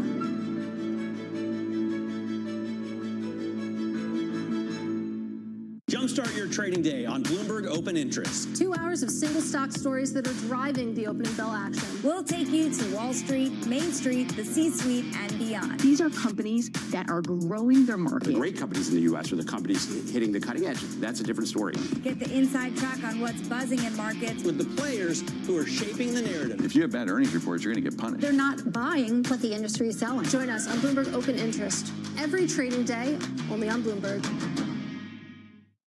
Good morning. This is Bloomberg Surveillance. Welcome back to the opening trade. This is Bloomberg Technology. This is the Asia Trade. You're watching the close. Welcome to Balance of Power. This is Bloomberg. U.S. jobs numbers are released. Bloomberg has the report under surveillance with crucial data and expert analysis at terminal speed. Nobody covers jobs day like Bloomberg.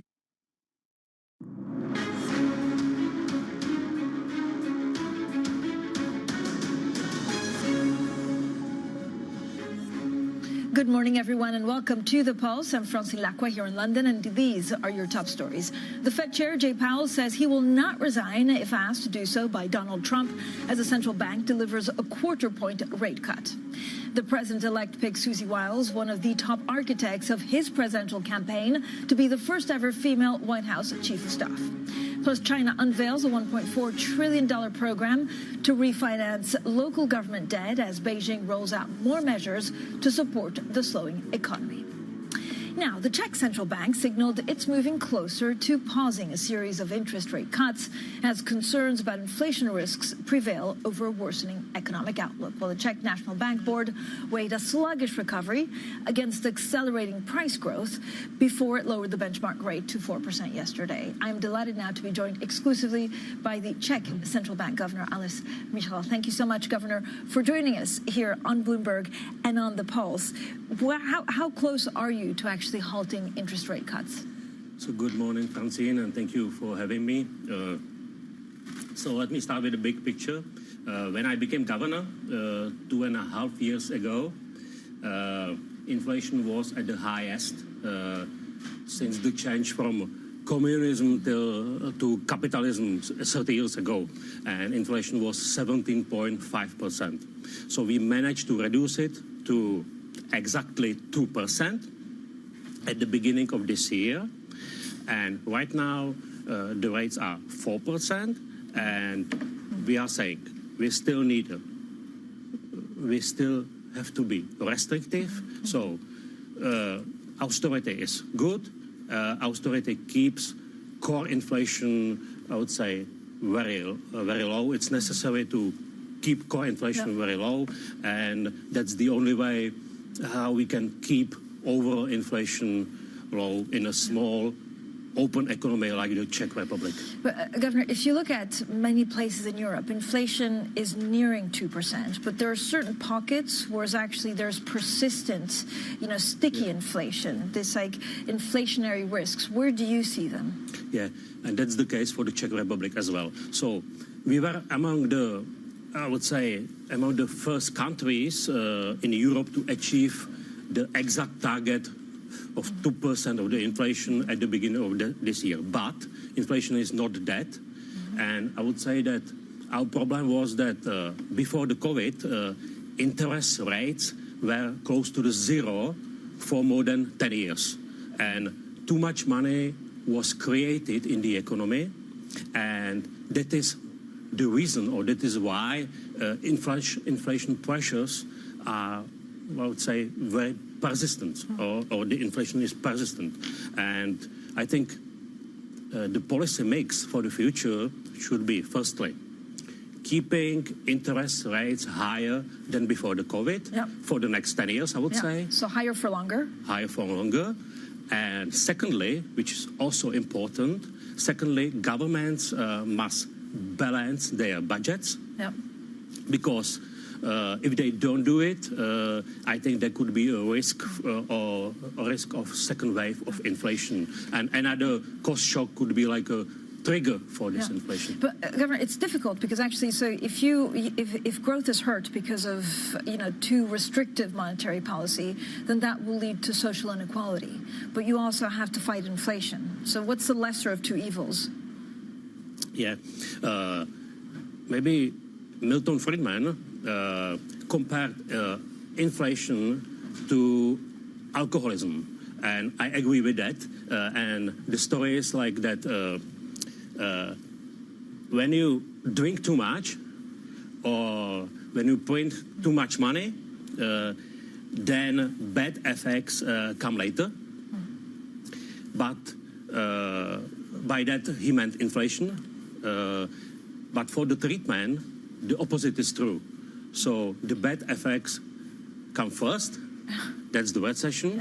Okay, must be. But positive effects come later.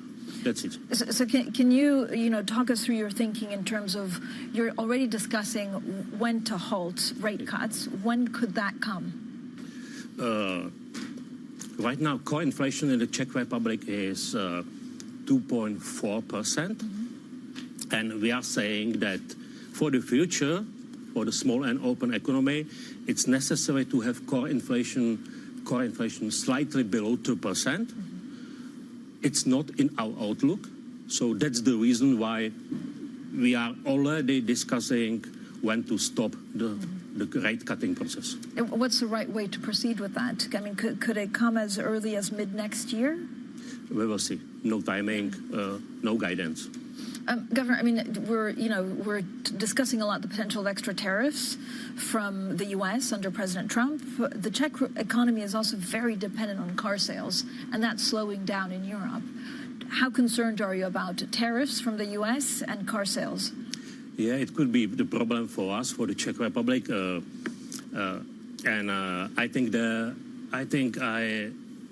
I expect some creative destruction in automotive industry in Europe, and I'd say that the largest and most famous automotive company in the Czech Republic is Škoda Auto, part of Volkswagen, and I think that they made a big mistake by focusing only on following EU targets and dreams of regulators.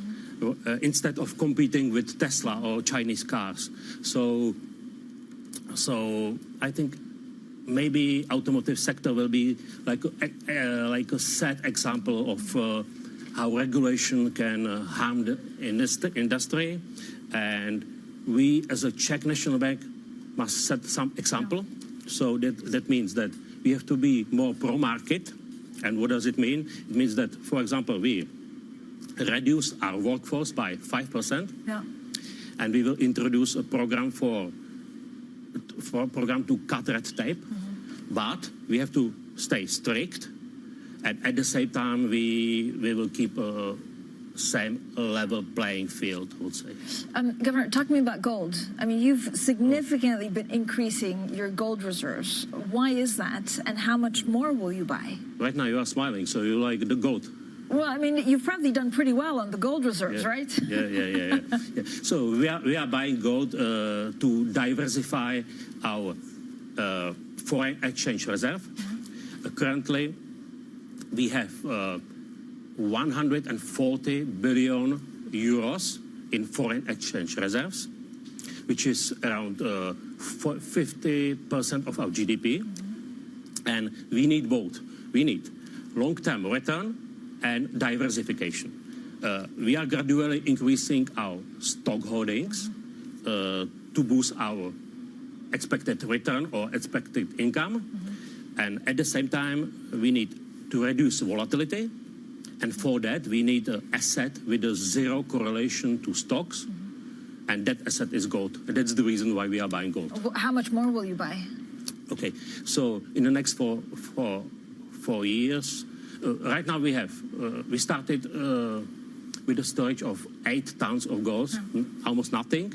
Right now we have 20 tons or 24 or something like that. Right now we have 40, we have 40 right now, and we will have 100 in the next, I would say, 3 years. That's very impressive. Governor, thank you so much for joining us today on Bloomberg. That was the Czech Central Bank Governor Aleš Michel joining us for an exclusive conversation. Now, coming up, we'll discuss the potential international ramifications of the upcoming Trump presidency. We'll be live in Budapest speaking to Benjamin Haddad, the French Minister for European Affairs. In London, we'll also bring you a conversation with the former UK National Security Advisor, Mark Sedwill. That's next, and this is Bloomberg.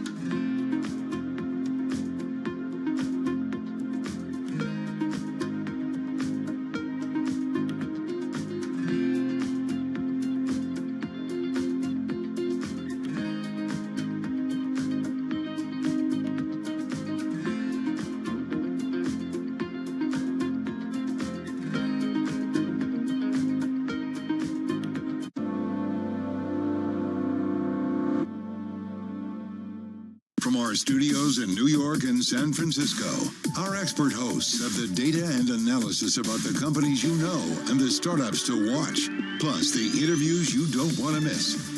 Watch Caroline Hyde and Ed Ludlow on Bloomberg Technology, the only daily business show dedicated to tech, right in the middle of the trading action, every weekday, only on Bloomberg Television. Context changes everything. Bringing you up-to-the-minute financial news whenever and wherever it happens. I'm Michael McKee at the Federal Reserve, and this is Bloomberg. From the world of politics to the world of business, Joe Matthew and Keely Lines deliver news, insight, and analysis live every trading day. Balance of Power live around the world every weekday, only on Bloomberg. Morning, this is Bloomberg Daybreak Europe. I'm Tom McKenzie in London. These are the stories that set your agenda. Taking you from the U.S. market's close to the overnight session in Asia. We'll walk you through what you need to know to kickstart the European trading day. Live from our European headquarters, we bring you the day's top market-moving stories, unmatched expert analysis, and on-the-ground reporting from across the continent. Tune in to Daybreak Europe, only on Bloomberg Television. Context changes everything.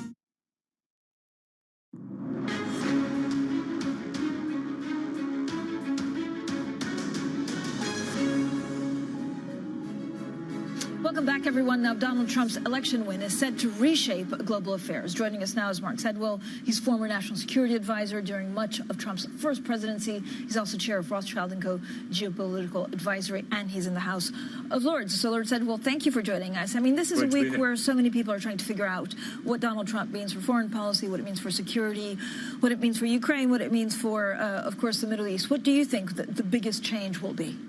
I think we'll see there are sort of 4 areas which we can expect really significant change. Immigration, probably primarily an issue for the Western Hemisphere, for the Americas. Economy and trade, the tariffs, the deregulation, the subsidies to U.S. business. That's going to affect all of America's allies as well as their adversaries. We'll also see them bring the United States out of the climate change accords. And then the rest of the world will have to work out whether that architecture can continue.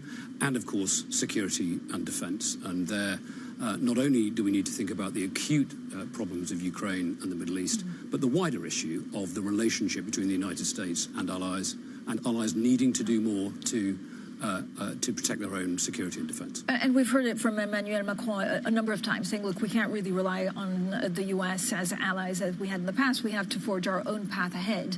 But is Donald Trump going to look for a deal with NATO? So will he support NATO as long as European countries pay more into, I guess, the common treasury, or does he just almost want out? I don't think we know exactly, and certainly there are some in the Republican Party who just want out, as you say. There's a sort of strong strain of isolationism, but that hasn't ever really been his position, and it wasn't his position in his first term. He wants a deal. Famously, he wants a deal. And so he does want NATO countries and all of America's allies, those in the Pacific as well, to contribute more to our collective defence. He feels it's unfair for American taxpayers, in effect, to subsidise the defence and security of other countries. He may want a deal that encompasses trade as well as security and defence. He's talked about that in the past. But what there is no doubt is that if we want America, under this administration or indeed future administrations, to stay invested in the defence of Western Europe, in the defence of America's allies in the Pacific, those allies need to step up and do more for ourselves as well, and more for America's defence in doing so. Has the world, and from a security perspective, become more safe under Donald Trump because no one really knows what he does next? So maybe China, even Russia, sit up and take notice, or has it become more unsafe under Donald Trump? I don't think, actually, we should overestimate the impact of individuals. Of course, the President of the United States is the most important job in the world and certainly the most important actor in all of this. But actually, the fundamentals are continue essentially no matter who is in the White House. So, would Putin have invaded Ukraine if Donald Trump were in the White House? Of course, President Trump says no. We just simply don't know. The crisis in the Middle East almost certainly would have happened in any event. And so, of course, he'll make a difference, but the fundamentals, the US-China relationship, the crises around the world, the resurgence of non-alignment in much of the world, many of your listeners and viewers in places like India, Indonesia, Brazil, etc., those things are happening anyway, and those are long-term trends. How should the UK deal with the US president? Again, the UK and the Prime Minister was one of the first ones to congratulate him. There needs to be some kind of trade deal, but the UK and the US doesn't always see eye to eye when it comes to dealing with China and Russia. No, we don't. We have our own national policy. The United States is a continental economy, continental structure. America first can work for the United States. The UK is the most open, probably, economy and society, certainly among the most advanced economies. So we have a different national interest. By the way, President Trump respects different national interests. He understood that first time around, that our interest was different to his. In the end, you have to do a deal. You have to have an open, frank, sometimes quite tough conversation with him about what our interests are, what his interests are, and then reach an agreement, reach a deal.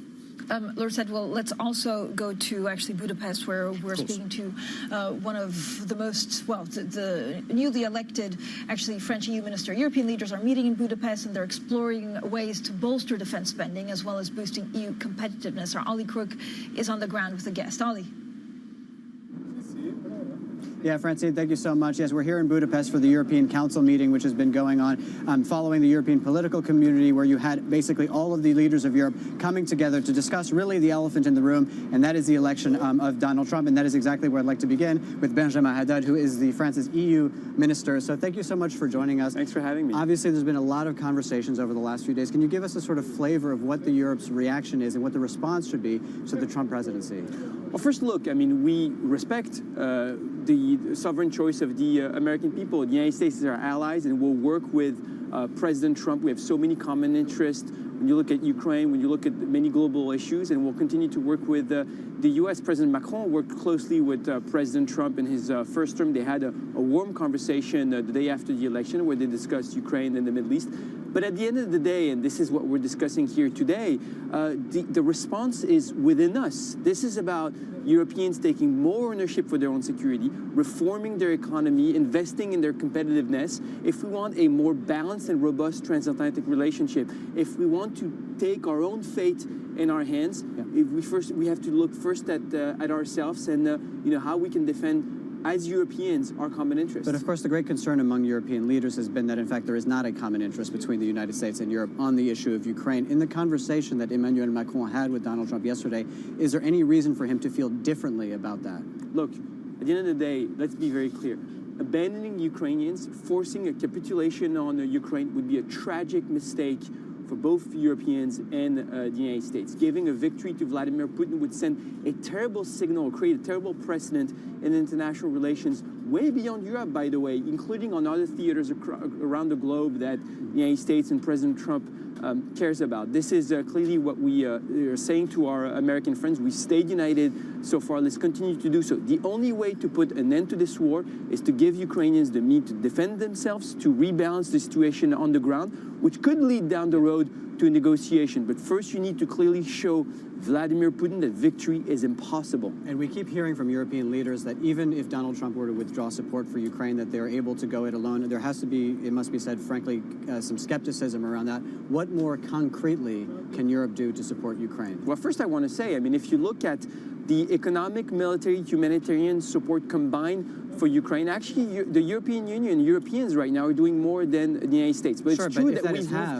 moved. But you're right that we've moved together combined. This is why we can continue to make the case to our U.S. allies in France that abandoning Ukrainians would be in no one's interest. So let's give Ukrainians the means to rebalance the situation on the ground. But this also, you know, one of the answers to your question is also that we need to continue to invest in our common defense as Europeans. We've increased defense spending over the last few years. Over the 2 terms of the Macron presidency, we'll have doubled defense spending. But we need to continue, and we need to continue to do it through industrial cooperation, invest in our own European industrial base, because this is the question: is how do we build our strategic autonomy to be able to defend our own security, take ownership? Because the truth is, Democrats, like Republicans, have also signaled to Europeans that they want them to do more. And Trump has suggested that he may, in fact, speak to Vladimir Putin. Is this a moment where Europe, Emmanuel Macron, needs to think about re-engaging with Vladimir Putin? Is there not the possibility that if this is just a conversation between Trump and Putin, that basically Europe is excluded from any solution in Ukraine? No decision about European security should be made without Europeans and without Ukrainians around the table. But this is a wake-up call. Should they re-engage? This is a wake-up call for Europeans. I mean, we need to, once again, we need to understand the world that's rising around us. We see the United States, we see China, we see the Russian threat at our border and the aggression against Ukrainians. And this is why, once again, this is something that we've been saying for the last few years since the Sorbonne speech with President Macron. This is a moment for European sovereignty, alongside our allies in the United States, but European sovereignty, investing in our economy, investing on our trade tools, stop being naive about the threats and the challenges around us, and give ourselves the means to defend ourselves. So does Europe need to adopt a Europe-first approach? Well, yes, we need to protect our interests. We need to protect our industry. You know, when you see the protectionism, by the way, that we've seen with the Biden administration as well. Sure. When you look at the IRA, when you look at the continuation of certain trade tariffs on things that go against European interests, we're the first trading bloc with each other. So we have an interest in continuing to do so and going against protectionism. But when you see those protectionist trends, well, we need to give ourselves the tools to defend ourselves. We've done so, by the way, recently with Chinese electric vehicles. Sure. We've But stopped being naive. By the way, that took a year, and right now we're in a position where frankly, Emmanuel Macron is not as strong as he was, in the first Trump administration. Germany's government has just collapsed. Is there the political will, just very quickly? Yes, there is the political will, because you actually see greater convergence than ever among European leaders to do so. I think the mood is quite different than in 2016. You see our allies in Europe, making the case that we'll work with the U.S., but we need to take more ownership. Prime Minister Tusk recently said the era of geopolitical outsourcing is over. So now, let's put the things in motion. When you look at investing in our competitiveness, unifying our capital markets, supporting our defense industrial base, and taking ownership for our fate. Very well. Benjamin Haddad, thank you so much for your time here, speaking on the sidelines of the European Council meeting here, where in front and focus right now is going to be Mario Draghi and that competitive agenda, maybe a little bit of Europe first to meet that America first.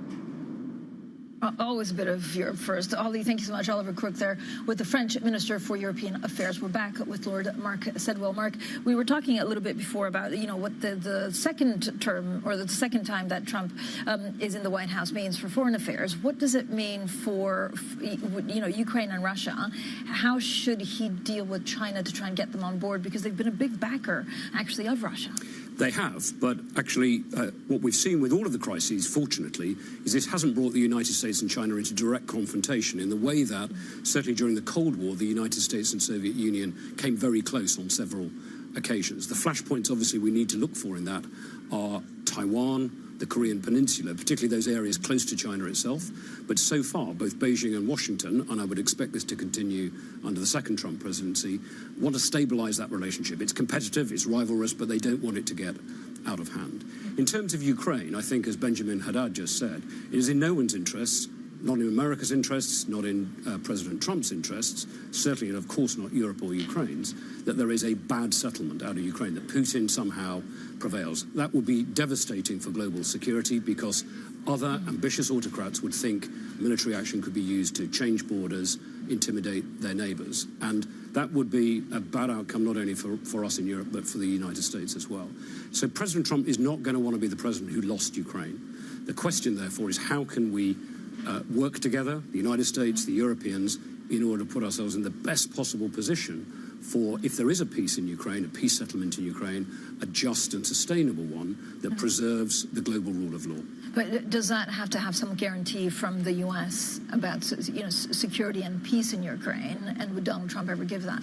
Well, that would obviously have to be part of any kind of negotiation. We couldn't leave Ukraine essentially on their own. If there is some kind of peace settlement, a ceasefire, a line of control, whatever, we couldn't leave them on their own. Indeed, what we know is that if we did that, Putin would use any pause in the fighting to regroup and prepare to go again in a few years' time.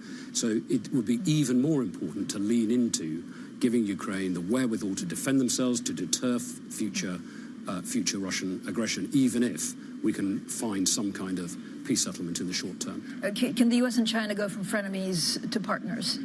I think there's going to be elements of both, actually, and that was true during the first Trump term, and it's been true during the Biden administration. There are areas where they cooperate and collaborate. Actually, they work quite closely in order to avoid a crisis in the Korean Peninsula back in 2017. 2018. They're clearly going to be highly competitive in both economic and political spheres. That's become more so over the past few years. But as we said, President Trump is a deal maker. He's threatened 60% tariffs on China, but he may decide that he also wants a trade deal with China because the United States and Chinese economies are still highly integrated. They're disentangling in defense, in tech, in sensitive areas like that, but still highly integrated. And he doesn't want to boost U.S. inflation by imposing tariffs on China that actually harm American consumers and actually damage American jobs. What do you think will happen in the Middle East? And actually, a lot of people believe that Donald Trump will give a complete free pass to Benjamin Netanyahu, but also the next 3 months, where we don't have the inauguration yet, and Joe Biden's a lame duck, seem to me very delicate. Of course, they're very delicate. The situation in the Middle East is really dangerous. So far, Israel and Iran, partly because neither wants it, have avoided all-out conflict. There's been this exchange of military action, but it hasn't escalated into all-out conflict, and there's no sign really that either side wants that. The Israelis do not have the military capability on their own to dismantle the whole Iranian nuclear threat. The United States would have to be involved in that. And again, there's no sign that that's on the agenda in the short term. But the situation remains highly volatile. It could escalate. There could be miscalculation.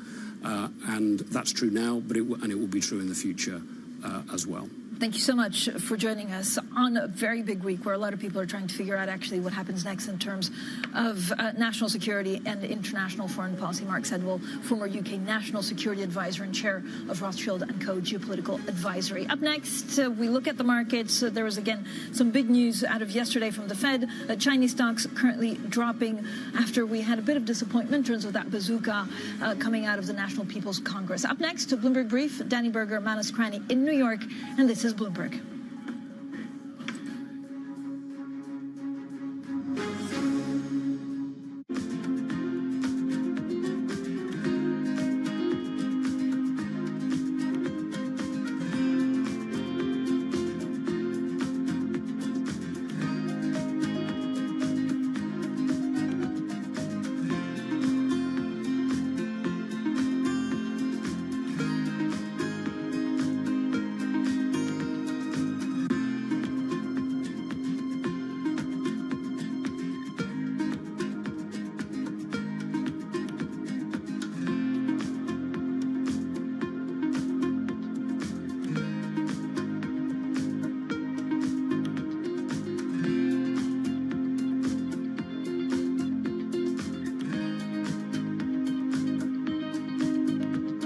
There was a feeling that I had in talking to Steve that he was a very different kind of CEO. He was focused on products, and products, and had a belief that small teams could do amazing work. I love that vision. And I also love that in an environment where everyone was going to an enterprise kind of company, he wanted to refocus Apple on consumers. And it was brilliant because at the time, nobody was doing that. Everybody thought you could not make any money selling to consumers. And, you know, I've never thought it was a good idea to follow the herd. I thought I had a chance of a lifetime to work with the creative genius that started the entire industry. And I didn't want to pass that up. People have forgotten this, but Apple was on the verge of bankruptcy. And it was a really awful time, and people advised me not to come to Apple because they thought that it was headed straight down. But I saw something different. I saw the sort of the sparkle in Steve's eye. And it just meant that we could pull out this turnaround for this American treasure. And I'm so glad to have been a part of that team. He taught me the value of innovation, the fact that small teams could do amazing things. I look at the size of the iPod team initially. I look at the size of the iPhone team. These were very small teams in the scheme of things. Hiring the best people to surround you, that challenge you, that have skills that you don't, and being confident with that. And also, not to be married to my past views. You know, not to be so proud you can't change your mind when you're presented with new evidence and things. He could change like this. I initially was sort of taken aback by that, and then I became so enamored with it. Very few people have that skill because they get married to their past views, and I thought it was a brilliant skill.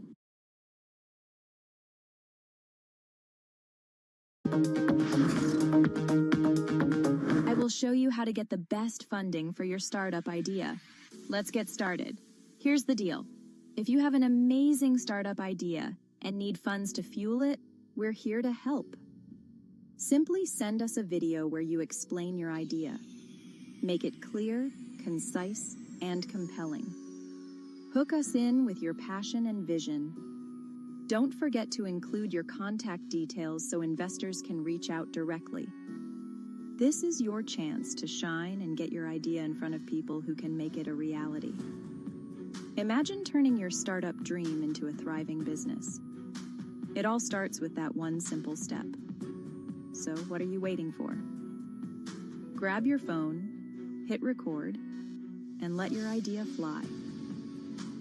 The future of your startup could be just one video away. Remember, be clear, be passionate, and most importantly, be you. We can't wait to see what you've got. Let's get funded now. Above the 6,000 level on equity. So many people had this up as their target, and some people even have it above 6,500. Love a fact. We found a fact from Michael Hart that $20 billion went into U.S. equities on election day, Danny.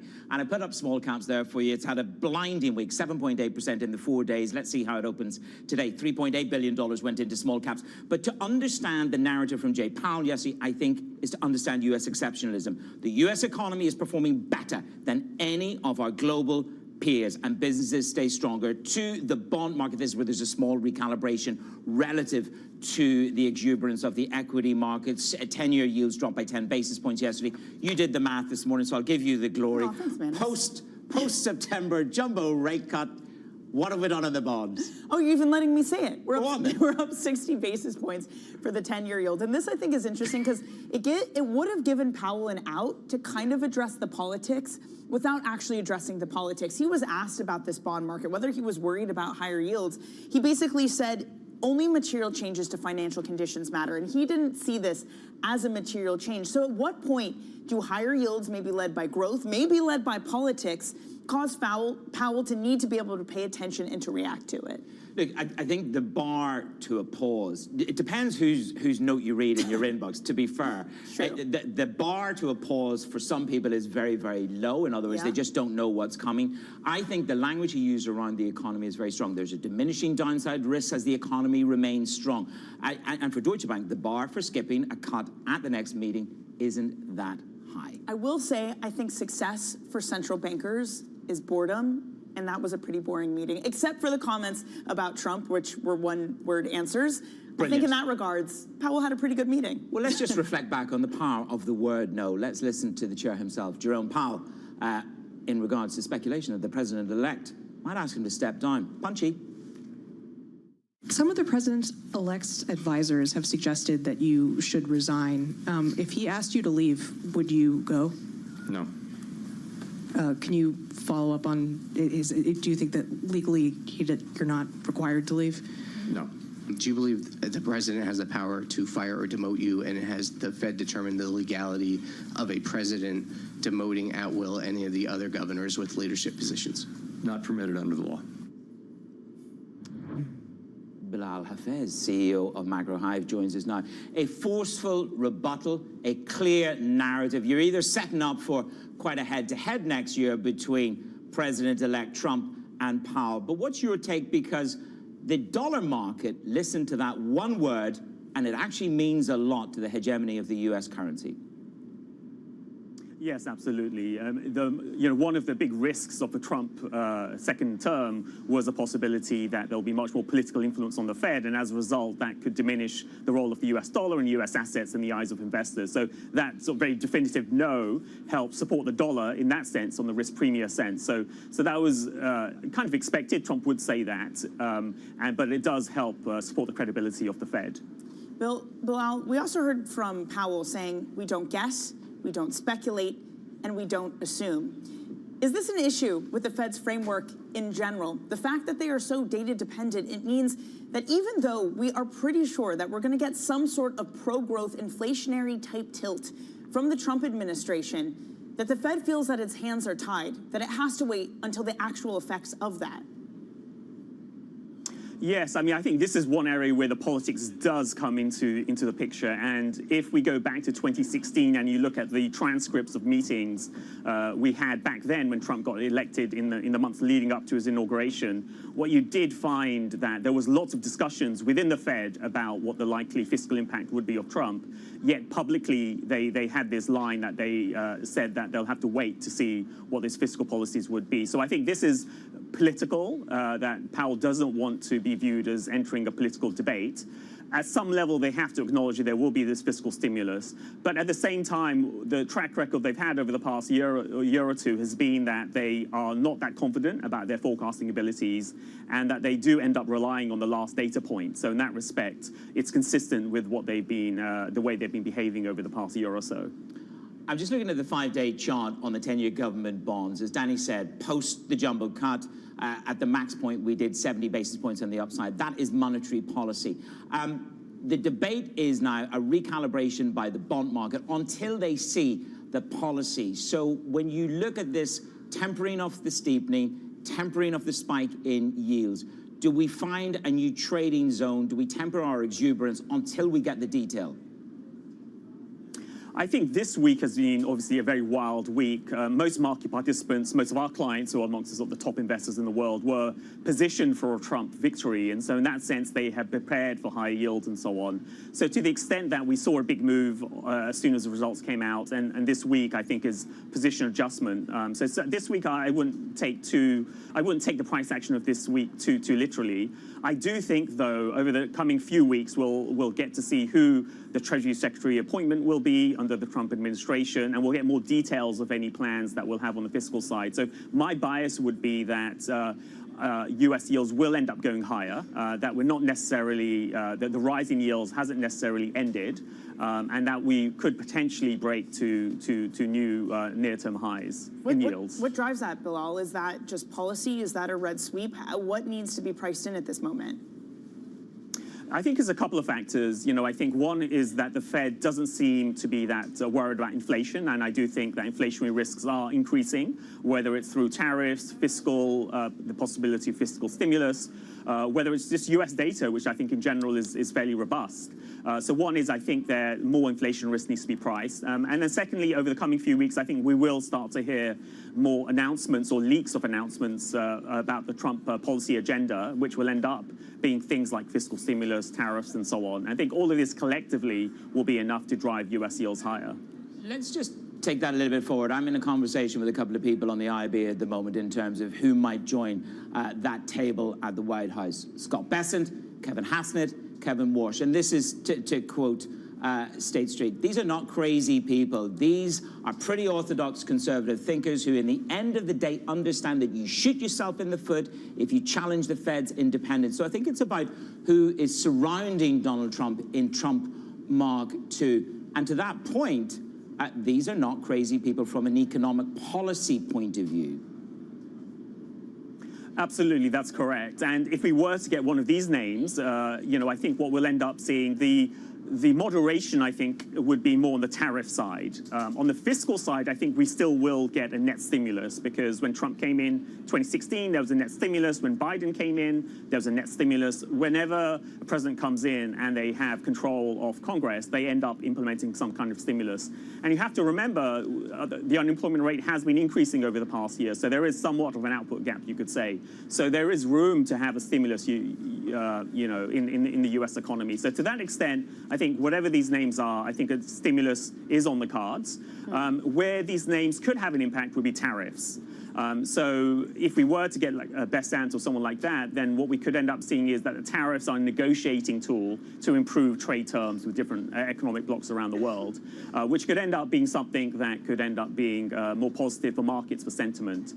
In contrast, if we were to get someone like Lighthizer, who's much more aggressive, then that could be something which would be perhaps more negative for sentiment overall. Although we can't forget, in the first Trump presidency, someone like Gary Cohn left because he disagreed with Trump over tariffs. That could happen again. Bilal, really great to have you on the program this morning. Bilal Hafez of Macro Hive.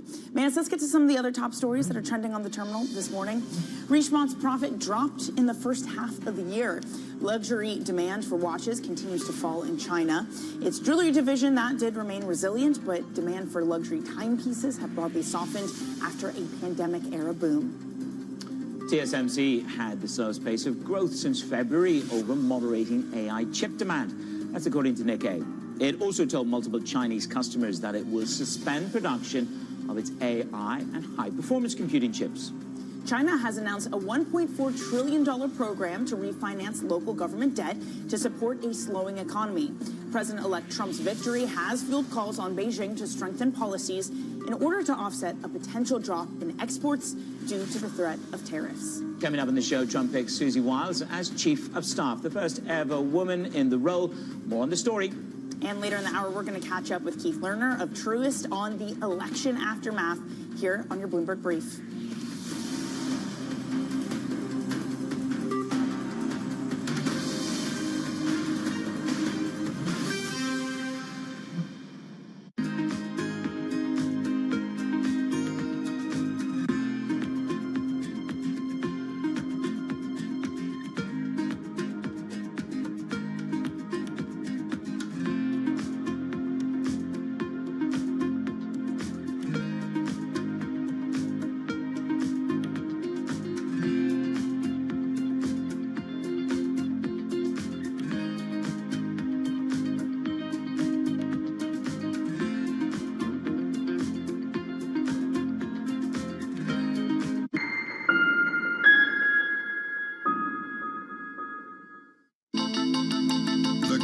Is on. Everything you need to get the edge at the end of the market day. Big tech earnings kick off later this afternoon. Gilead is coming out right now. We have take two numbers. Back to the markets, right? Our bread and butter. NVIDIA is one of the best stories in the tech space. That actually matters a whole lot more. It might shock some of your viewers. You're watching The Close.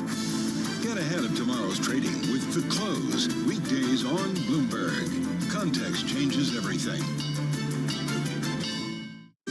Good morning. This is Bloomberg Surveillance. Welcome back to the opening trade. This is Bloomberg Technology. This is the Asia Trade. You're watching The Close.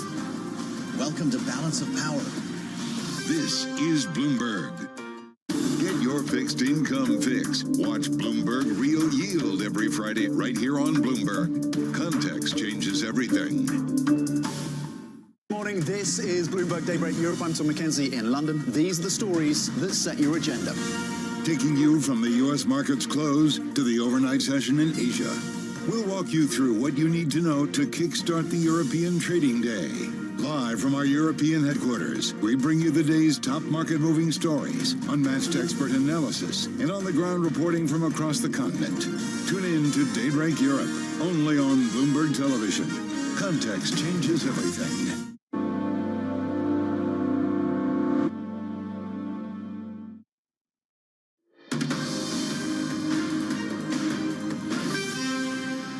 Bloomberg Brief. I'm Manish Krenny alongside Danny Berger here in New York. President-elect Donald Trump is named Susie Wiles as his top architect of 2024 presidential campaign as his White House Chief of Staff. Wiles, a veteran Republican political operative, will be the first ever female White House Chief of Staff and hold considerable power over operations in the West Wing. And meanwhile, Manis, we are still monitoring the U.S. House race. It's teetering on uncounted votes in about 27 congressional races. The final tally will decide whether President-elect Donald Trump and Republicans have a full grip on the government. Races have yet to be called in about half a dozen GOP-held seats in California and districts scattered elsewhere. The balance of power does seem, though, to be skewed to the Republicans, with Polymarket pricing in 97% odds that they get the House. Well, with a new administration to get up and running, the war in Ukraine has taken center stage, both with Vladimir Putin and Volodymyr Zelensky seeking an edge with the president-elect Trump.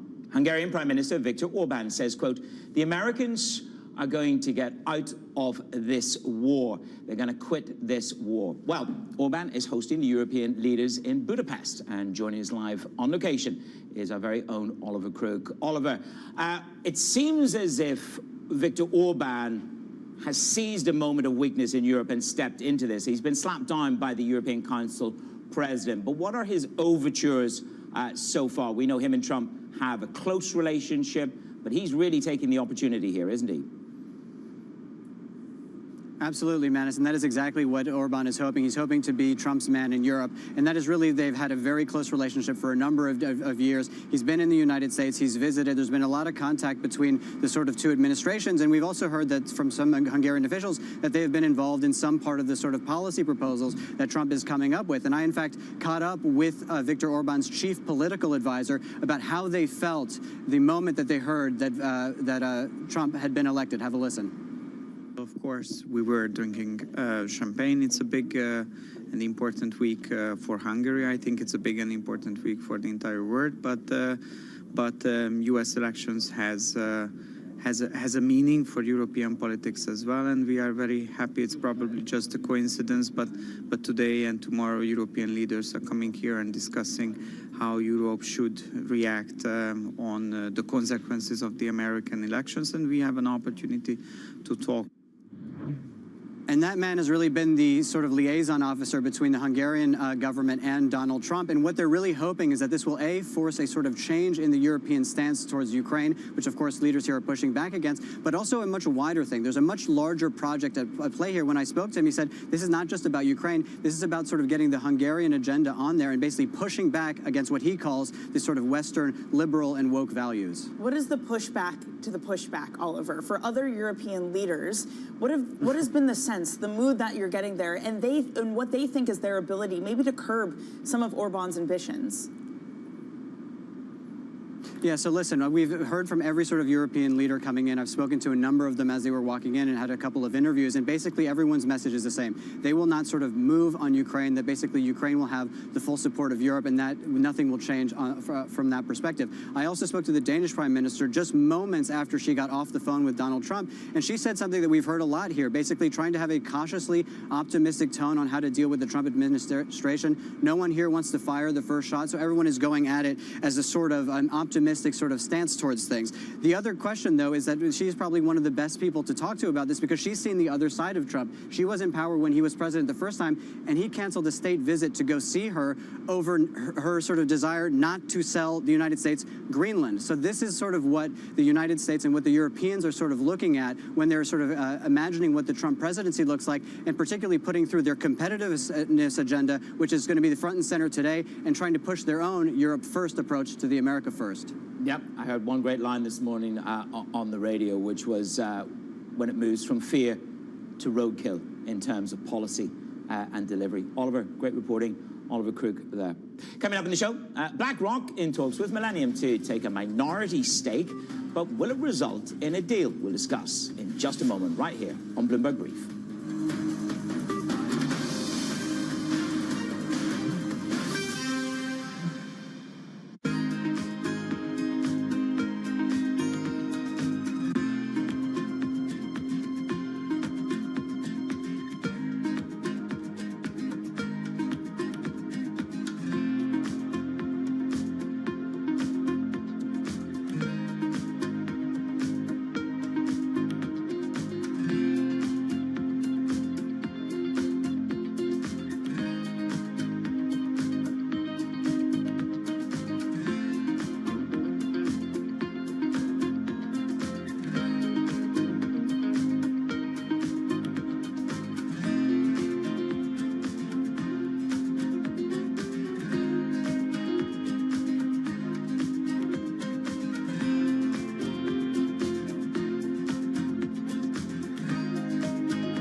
Behind the bright lights and adrenaline of pro sport is an equally exciting world of negotiations and deal making. That's what we cover each week on our podcast, The Deal. I love the fact that you have, we say the cojones, but I can't say that in Bloomberg. Maybe moxie. Yeah, moxie. I'm Alex Rodriguez, former baseball player turned business executive. And I'm Jason Kelly, a journalist at Bloomberg.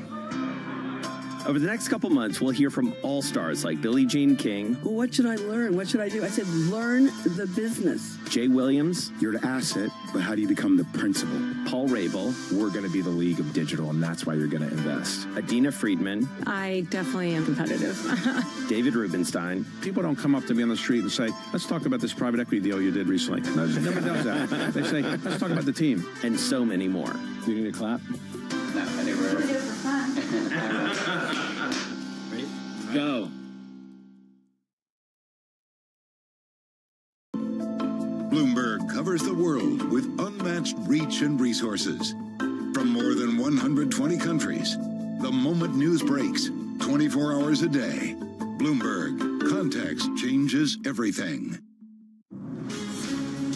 From the beating heart of global finance, economics, and politics, and wherever newsmakers are moving markets, Bloomberg brings you conversations that allow for deep discussions and important insights. What do you think the future is for inflation? Is this a new normal? Are markets too optimistic? How do you worry about the things that are outside your control? How does the current fighting completely stop?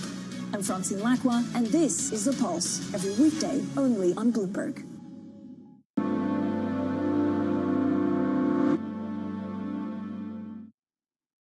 Season is here. Third quarter earnings season, as we've been talking about, really in high gear. Bloomberg is first to break the numbers. We have some big earnings after the bell. Earnings from Caesars crossing the Bloomberg terminal. Mondelez is reporting Reddit, AMD, Snap. Let's keep the conversation going. With the smartest insights. The bar keeps getting higher. 20% growth rate. When your comps get tougher, how much can you beat and raise?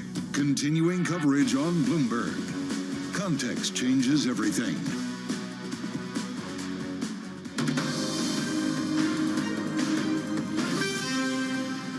Watching Bloomberg Brief, Danny Berger, Managed Cranny here in New York. Let's get you some front page news, a look at what's making headlines around the world. First, we start up on the front page of the New York Times that the San Francisco mayor, London Breed, has conceded her race to the heir of Levi Strauss. Daniel Lurie was a first-time candidate, never held an elective office. The concession came after multiple rounds of counting under the city's ranked choice voting system. Next up, Wall Street Journal starts with a federal agency warning employees about their phone use amid ongoing China hack. Now, the Consumer Financial Protection Bureau said to not conduct work over their voice calls or texts. Many U.S. officials have already curtailed their phone use due to the hack. And this on the Bloomberg, BlackRock in talks with Millennium to take a minority stake in the hedge funds. The discussions are in an early stage. Representatives for both firms decline to comment. If anything, Manus, it just shows what a behemoth BlackRock has become. They kind of have their foot in everything from, ETFs have fueled them. They have private assets. And now they're looking at Millennium, the hedge fund, which, again, just kind of expands the reach of them, this biggest asset manager in the world. And then of course, there is the view, what else is going to happen in this space? It took me back. I was thinking about what else have we seen in the hedge fund space this year. And you remember Bill Ackman? We were going for like $25 billion at one juncture with a hedge fund. Yeah. I think eventually it was pulled over. The one he was going to list. The one he was going to list. So it's almost an interesting kind of move in the hedge fund space. Yeah.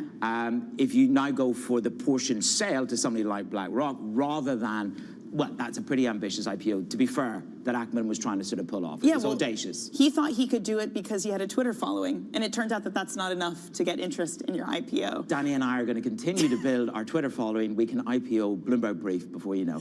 Can't wait. Let's get to this story. Bloomberg Deals reporter. Got it. Manuel Bagori is going to save us here from Manus's idea of an IPO. Manuel, why now? Why is this happening? Why a stake in Millennium?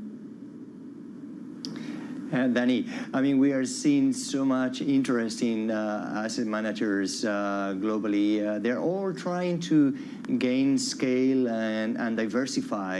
It's become a common thread in the industry, no matter where and how you look at it. So it's no surprise in some sense that BlackRock is trying to become these so-called one-stop shops, right? They're trying to kind of like grow into the alternative space with this potential move. The talks, as we understand, are very preliminary, so it may or may not reach or lead to any transaction in the end. But it was also interesting, as we reported on this potential deal, that for Millennium, it would be the first time that they open up to a selling potentially an equity stake in the firm for the first time. So remains to be seen whether or not the transaction will be reached, but definitely what we are seeing globally is more consolidation in the asset management space. Well, Manuel, can I just jump in there? In terms of the bigger picture, I mean, okay, we had a moment, Danny and I, reflecting on what Ackman was trying to do during the summer. That was an IPO. That was built on sort of lofty ambitions. But what is the trend here within the hedge fund space? Well, I think, Manus, I think that what they are trying to see is obviously it's becoming more and more competitive, and for them to be able to fundraise and to be able to deploy, they need scale, and for someone like Millennium to be able to form a partnership with the biggest asset manager in the world, that would definitely give them a big boost. Also, it will give the founders and the owners also some liquidity as well. But I think just these tie-ups between industry leaders are definitely happening. We're seeing more of them. Just keep in mind the ones that we've seen in the alternative asset management space as well earlier in the year. And I think we are poised to see more, whether it is on hedge funds or whether it's in other strategies. I think there is likely more to come as well. Manuel, thank you very much for being with us. That is Bloomberg's Manuel Bagori. Coming up in the show, don't fight the trend. Don't fight the Fed. That's according to Keith Lerner over at Truist. He joins us in just a moment at the end of a pretty punchy week for markets right here on Bloomberg Brief.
prompted you to want to get out of just doing surgery to be an administrator and a hospital leader? Watching others who did it well.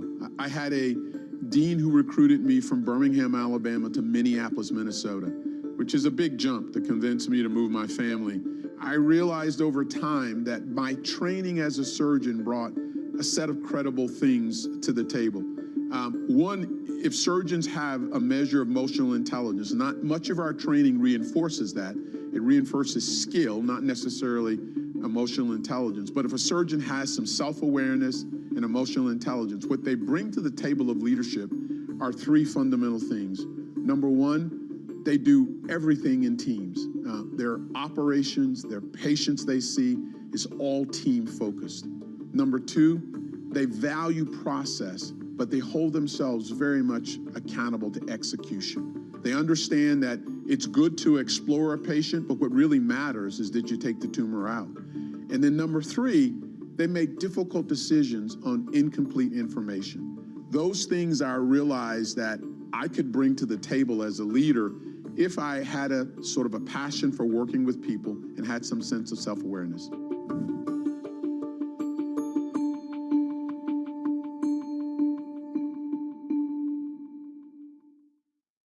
Key investors, top executives, global innovators. Join me for in-depth conversations with the biggest newsmakers on the day's top stories. Insight with Haslinda Anand, only on Bloomberg. Bloomberg loves earnings. I know it's like your Super Bowl, right? I can't wait. It's like opening presents in the morning. All right, it will be exciting. Nobody covers earnings like Bloomberg.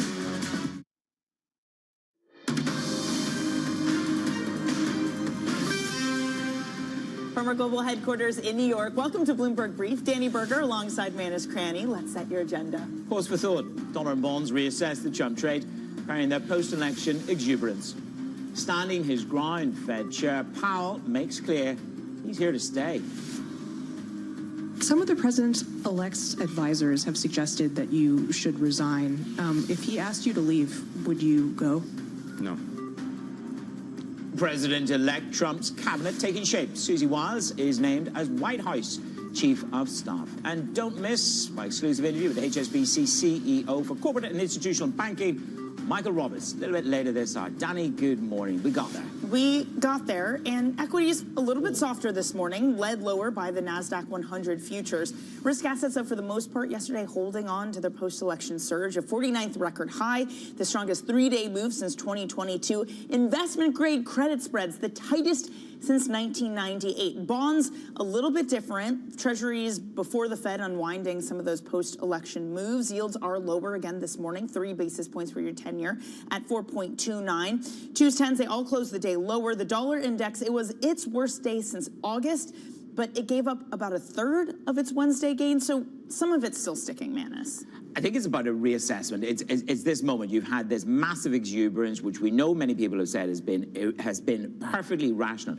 You then listen to Jay Powell yesterday, and I think you sort of stand back and you go, wow, this is the Fed of the chair, the chair of the Fed, saying that the U.S. economy is performing better than any of its global peers, and that rams home U.S. exceptionalism writ large in a Fed meeting, and that is, I think, the growth narrative over the pause narrative. And we're going to debate the pause narrative, I know. Well, I think in that context, this was a substantially less hawkish, I'm not going to say dovish, but a less dovish, rather, kind of meeting than it was in September, talking about diminished downside risk. And this begs the question, where is the bar for skipping a December meeting? Certainly, if you're going to incorporate some of the politics, you'd think that the bar is quite low. But Powell was very clear that they weren't looking at that, him saying that we don't make assumptions. And I never thought that the word, well, I know that the word no is quite powerful, but I got to hand it to this chair. No in twice quick succession. That man's not for going anywhere. It could be a punchy 2025. And then a five-word curt answer, not permitted under the law in terms of whether he would be fired or not. So politics has really taken over the conversation, but should it in markets? Keith Lerner, co-CIO at Truist, weighing in, writing this, pillars of this market also remained intact. 1, don't fight the trend, and 2, don't fight the Fed, in addition to corporate profits that continue to surprise from the upside. Keith, I'm pleased to say, joins us now. So Keith, how much did Tuesday change your outlook for this market? Yeah, well, first, great to be with you. And the quick answer is not much, because before this, we were still positive. We still believe we're in a bull market. You mentioned some of the basic tenets of our view, which is one, don't fight the trend. The underlying trend is still positive. Doesn't mean we're not going to see some setbacks along the way, but even more short term, if you look historically, when you've been up more than 15% through October, by the end of the year, you've been up 19 out of 20 times when we've seen this historically, so that trend is still intact. Don't fight the Fed. We had the big Fed meeting yesterday, a lot of debate, like you said, as far as do we skip a meeting or not. I think the more important thing is that the Fed, even though the economy is resilient, is still in easing mode. And whether they go slower or they pause for a bit, I think, in our view, it's more important that the economy stays resilient and we have less Fed cuts rather than that we need more Fed cuts because the economy is slowing as well. And then finally, which you mentioned, corporate profits. We've had a lot of inconsistencies in the market, swings in the market. The one thing that's been really consistent this year is corporate forward earning estimates for the S&P continue to move higher. So I think if you put that in totality, that the underlying trends are still positive. And now we've got a little bit of clarity on the election side, which is also helpful. Keith, good morning to you. We had one stat at the start of this show, which I thought was very powerful. $20 billion was poured into the U.S. equity markets on election day. And small caps took in just under $4 billion as well. As a CIO, the narrative for you to add fresh money here at all-time highs, is that predicated more on the growth trajectory and the tax possibilities for next year relative to a pause in the Fed, which is possible? I go back to, I think you have to think about the economy first, right? Historically, after the Fed cuts rates the first time, a year later, there's a big difference in the market outlook depending on whether you avoid recession or not. So I think the first premise, the baseline, is that the economy proves resilient, and maybe some of these policies on the margin help keep that going. So I think that's important, and I think it's all about corporate earnings. The technology sector, as we all know, is now more than 30% of the overall S&P 500. And corporate profits have been really powered by technology. So our tune would change if we started to see those corporate profits turn, or especially in tech. And the one thing, you mentioned small caps, we've had a pop that likely has more to go, but small cap earnings actually have been much weaker than large cap. So that's why even on a short-term basis, but while small caps might outperform, we're not ready to fully shift position into small caps yet. It's such a good point, Keith, because often people buy the small cap index without realizing what exactly is in it and what kind of companies are in it, especially with consumer companies. I have to say, we have started to hear the first inclinations of warnings of what politics would mean for some of these companies. Steve Madden, the shoe company, talking on a call after the election, the CIO, saying that they would have to start accelerating their move out of China. Whirlpool, they expect prices to go higher, costs to come under pressure. Church & Dwight, which makes those water pick oil care things, saying that they're moving production out of China. Keith, how do you look at consumer companies in this moment, especially those with international supply chains? Well, I think the broader point even is, so I've talked about some of the positive. I just also want to be balanced. I think the market right now is focused on deregulation, lower taxes, but there's a lot of unknowns as far as the policy side and tariffs as well. So I think we're going to start to see these kind of jolts of volatility, and that's going to, like, as far as reporting and from what I do day to day, we're going to have a lot more to talk about, whether that's good or bad, right?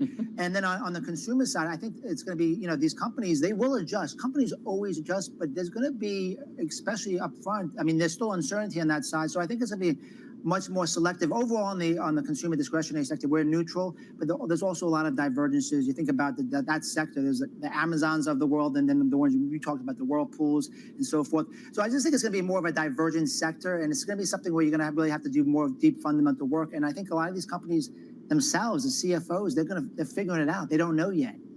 I think when you look at this, it's about the promise of tax and trades, the concern about trade and trades, and then regulation, which takes me to the banks. And there's a lovely line. I mean, the banks had a good third quarter. That was driven by NIMs.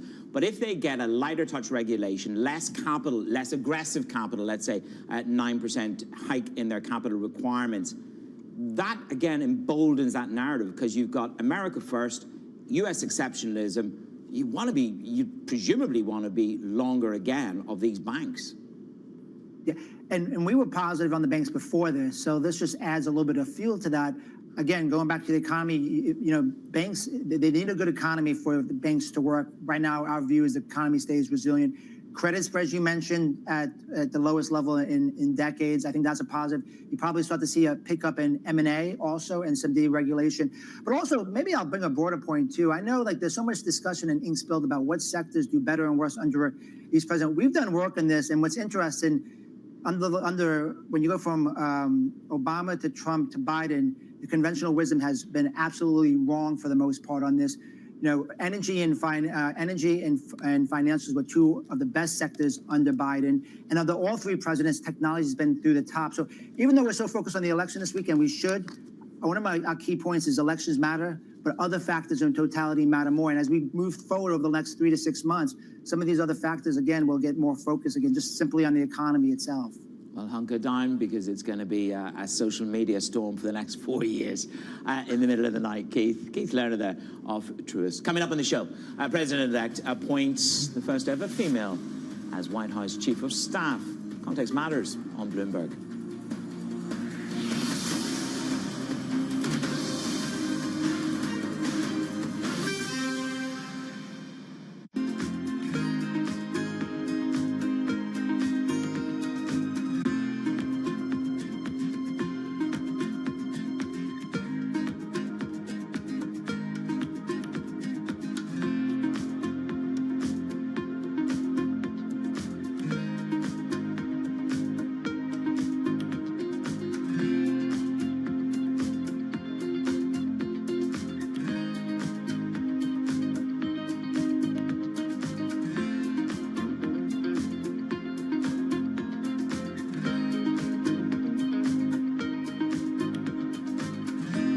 It's the world's second largest economy with a growing influence in global affairs. But geopolitical uncertainties, deflationary pressures, and questions about foreign investment linger.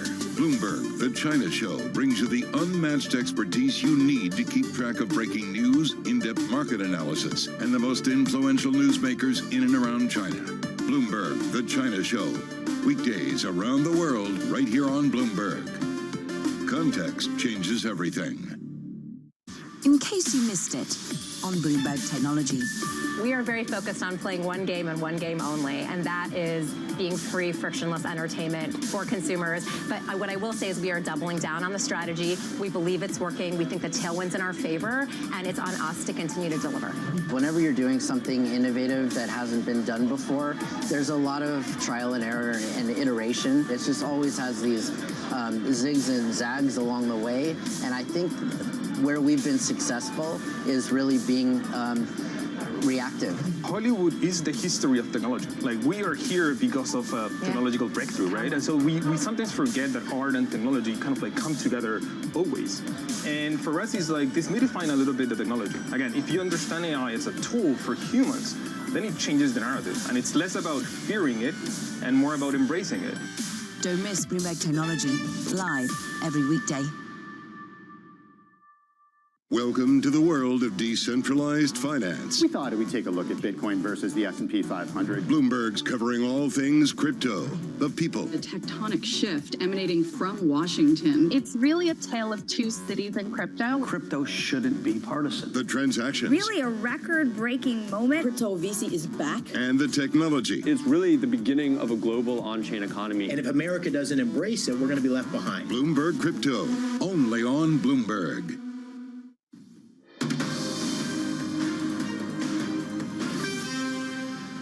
It is your Bloomberg Brief. I'm Manish Krenny alongside Danny Berger right here in New York. President-elect Donald Trump named Susie Wiles as the top architect of his 2024 presidential campaign. She will now be his White House Chief of Staff. Joining us now for the very latest is Stephanie Baker, Stephanie, I mean, a very powerful woman in Susie Wiles. She's run many campaigns around this country. She's very well respected internally and externally. So just give us your first take on Susie Wiles. Yeah, a really interesting pick, not surprising. but the first woman to hold that position, which is a bit of a surprise. She is not active on social media. She's not a presence on Fox News. And you saw when Trump accepted the election win, he tried to get her to speak, and she demurred and refused to do that. She is not a Washington insider, but she stayed as the chair of Trump's campaign throughout, unlike his 2016 campaign, which was fraught with turmoil. So she has run a very professional operation. I don't think she managed to control Trump, the candidate, and his messaging, but she controlled the campaign very effectively and was rewarded for doing so. Stephanie, you quite literally wrote the book on Putin, and this introduces another dynamic. Viktor Orban was speaking on radio today saying there's military defeat in Ukraine. The Americans will quit this war. How does this change the shape of not just European defense, but the war in Ukraine? Yeah, I mean, I documented Viktor Orban in my book, Punishing Putin, and the way he obstructed some of the sanctions within the EU against Russia. And he definitely has took a victory lap with the Trump win, and he's maintained the closest ties with Trump among the EU. I think that it presents a real dilemma for Europe because Ukraine has gotten the majority of military aid from the United States, and there's a real question as to whether or not the EU defense industrial base can take over, even if the EU steps up financially to replace a potential withdrawal of U.S. aid. So I think that it really will force the EU to come together, and with Orban opposed to continued aid and support for Ukraine and backing Trump's belief that there needs to be a ceasefire and end to the war, I think it's going to put the EU in a very difficult position. We're still trying to get the final results of the House of Representatives. A lot of the betting markets have it a 97% probability that it will be a red sweep. Now, this has a number of issues pertinent to the war because it's about funding that war. It's about continuing, I suppose, some of the divisions that we saw over the funding from the U.S. Congress at the start of the year. How likely is it that Republicans take control? And what is the consequence for the war? Yeah, it's looking likely that the Republicans will control the House, given the way the number of uncalled seats are leaning, and it does have huge ramifications for Ukraine. I think even if Kamala Harris had won, I think it would have been difficult to get another Ukraine aid package through, but it was at least possible. Right now, that's looking very unlikely. You've had a number of, Mike Johnson held that Ukraine aid package up for months. And I think that there's been a real turn within the Republican Party against continued Ukraine aid. And let's face it, those aid packages are keeping the lights on in Ukraine right now. And Ukraine is suffering massive missile and drone attacks every day. Half of its power generation capacity has been taken out. And it really needs aid just to keep going as a viable state. So I think it's dark days for Ukraine ahead, unfortunately. Stephanie, thank you so much for that. That is Bloomberg's Stephanie Baker. Now, some corporate earnings that we are watching. Airbnb shares falling in the pre-market about 5%. Even though post-market, it had some double-digit gains. That was its outlook for book nights, topping the street's estimate, a signal for an uptick in the holiday season. For more, let's get to Bloomberg's Tom McKenzie. Tom, it's a confusing one. Literally, the difference only a few hours makes between the post and pre-market session. Do we have any sense of why sentiment has turned on Airbnb so much this morning? Well, it was a mixed set of results, Danny. So the top line in terms of the beat that came through in terms of bookings for the most recent quarter, Q3, that was a beat. And in terms of the outlook, as you suggested, they expect to see a tick up in bookings as well for the next quarter. In terms of bookings, rooms, hotels, of course, the listings, but also the experiences. So that's the top line in terms of the positives. When you break it down as well, they saw some double-digit gains in terms of LATAM, so that space is performing well for them. They're seeing the outbound travel out of China picking up. They're seeing some strength there. They got a little boost from the Paris Olympics as well. But in terms of the net income of the quarter that just reported, that was actually a bit of a miss. And then they guided around the first quarter of next year and said revenues may disappoint because of comparison effects. But most importantly, it seems for the analysts, certainly at Morgan Stanley and Bloomberg Intelligence, is that the margin squeeze could be there for Airbnb in 2025. They're spending, for example, on AI chatbots. That will improve the experience, that's the hope at least, but it comes at a cost, and there's a marketing spend around that as well. So that's a concern from analysts, it seems, and investors seem to be digesting that news. Maybe a squeeze on margins for Airbnb next year. Well, I certainly chipped into the Airbnb third quarter earnings. I just want to confirm that and put that out there. Talk to me about Expedia, because I think what Expedia tells me, it's like a microcosm of the US. 2/3 of their revenue comes from the United States of America. We have a strong economy. We have consumers that are still pretty resilient. Their stock price reaction, Tom, a little bit stronger this morning. Yeah, and that stock is up about 15% year to date. It was a cleaner set of results, and partly because of that, Manus. As you say, 2/3 of the revenue coming from the US consumer. They beat in terms of the earnings picture for the most recent quarter, but they also upgraded their full year forecast in terms of bookings. They see an increase of 5%. That's up from a previous increase of 4% for Expedia. More broadly, what you're looking at is a slightly less challenging picture for the travel picture. Last week, you got Booking coming out with their earnings. They also upgraded their forecast. Bit of a mixed picture when it comes to Airbnb, but broadly, the sentiment seems to be that there is a bit more strength there. Manus, clearly, with those palatial visits overseas, doing his part. Tom, you have a very embellished view of my lifestyle. Tom McKenzie there, tracking the travel companies. Let's turn our attention to financials now. HSBC's newly appointed head of corporate and investment banking, Michael Roberts, says the restructuring of the lender is to be done at pace, but in a thoughtful way. He joined me for an exclusive conversation on the path forward on combining the entities. Firstly, it starts with the premise that we already have strong results. Our strategy is not changing. We're very, very comfortable with our strategy. So this is not a strategic change in the least. What this really tries to do, Manus, is to simplify the organization. We're big, we're complex, we operate in 60 countries, and historically we've tried to simplify. We've never really gotten to the level we should. So this is really about trying to simplify the organization, delayering it where we can, and really looking at what our strengths are as a firm. In the main, we're a very large wholesale bank. In fact, this creates one of the largest wholesale banks in the world. So putting it all together, what we want to do is to bring our various coverage organizations together. We have a very large commercial bank. We have a large corporate bank. We have an investment bank. That will all be put together. We've already done that in 39 different markets, as if you suggested. LATAM, we did recently. It's worked quite well because we take uncertainty out of it. We take layers. We take differences of strategy. And we're one strategy, one go-to-market approach in a much more simplified context. To get investment bankers and commercial bankers to play together to make money for the institution, is it going to involve a scale of rethinking about bonus remuneration? If you want to create one team, one dream, that is a hard thing to do on remuneration. Yeah, and that is clearly one of the objectives. That's clearly one of the challenges, is to really create the one dream, one team. We've done it in the past. Clearly, we've done it in those 39 countries. I actually think this simplifies it, because if you have one coverage organization, you have an investment bank, you have a markets operation, you have our transactional banking operations, all running side by side to a very large, now much more harmonized coverage organization. But will you change the remuneration structure? Do you think there's going to be a radical overhaul of your remuneration structure? No, not really. I think it already exists today. They already work quite well together. We don't really need to, because it actually works today. We think it can work better by simplifying and give people a very clear direction.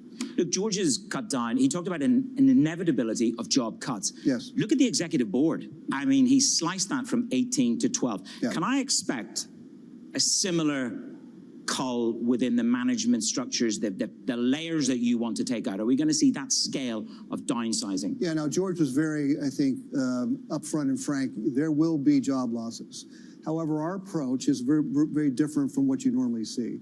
We have a strategy. We're not going to change the strategy. We're taking an organizational design and marrying it with the strategy. So we're purposely, doing so in a very thoughtful way. It's a purposely built type of approach. What we don't want to do, and everyone is asked, what's the number? How many headcount are going to be reduced? That will come out of what we're doing today. So what we did not want to do is to come out with a approach that had a headcount number that means you have to backfill job losses into a number. What we want to do is to create a strategy that fits with our organizational design, and everything else will come out of it. It was an exclusive conversation with HSBC's Michael Roberts. And I think, Danny, look, Michael has taken on probably the single biggest revenue producing, taking commercial bankers and investment bankers, putting them together. So that's a cultural feat in itself.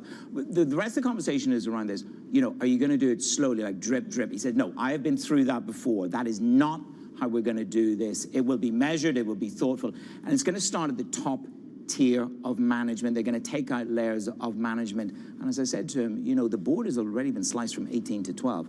So this will be a significant reshaping of the bank, but it's not going to be done in, you know, that sort of piecemeal way that you see in some other banks. I was going to say, because Citi is grappling with the restructuring now, and a lot of the criticism has been kind of, why aren't you hurrying things along? I really recommend everyone listen to the full interview, Manus, because you had a really interesting discussion about tariffs, too. This idea, as he said, that there will be retaliatory tariffs. The U.S. isn't just going to stand on its own. There will be consequences. Absolutely, and that's the risk to growth. He also thinks the markets have, guess what, gone a little bit too far, a little bit too fast, a little bit over-exuberant. Strange that. Coming up, we'll set you up for the trading day right here on Bloomberg.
From our studios in New York and San Francisco, our expert hosts have the data and analysis about the companies you know and the startups to watch, plus the interviews you don't want to miss. Watch Caroline Hyde and Ed Ludlow on Bloomberg Technology, the only daily business show dedicated to tech, right in the middle of the trading action, every weekday, only on Bloomberg Television. Context changes everything.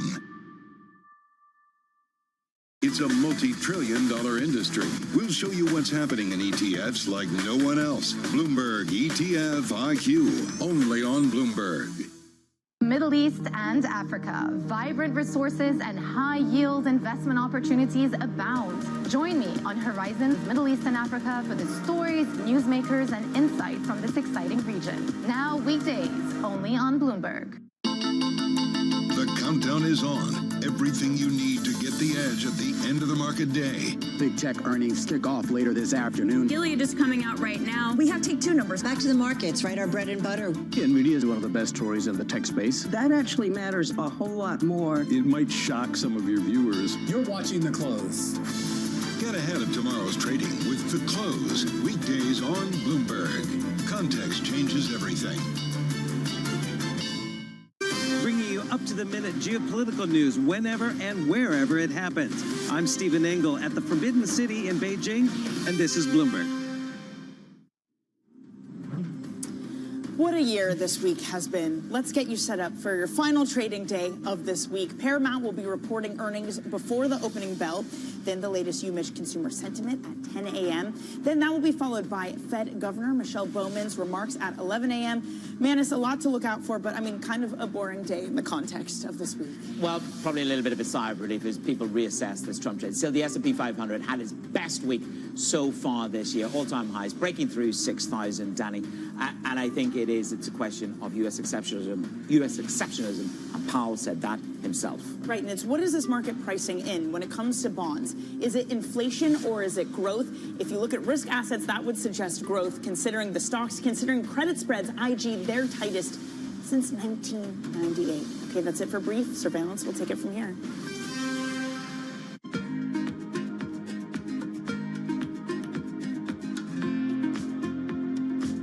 There was a feeling that I had in talking to Steve that he was a very different kind of CEO. He was focused on products, and had a belief that small teams could do amazing work. I love that vision. And I also love that in an environment where everyone was going to an enterprise kind of company, he wanted to refocus Apple on consumers. And it was brilliant because at the time, nobody was doing that.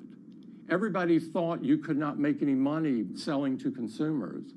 And, you know, I've never thought it was a good idea to follow the herd. I thought I had a chance of a lifetime to work with the creative genius that started the entire industry. And I didn't want to pass that up.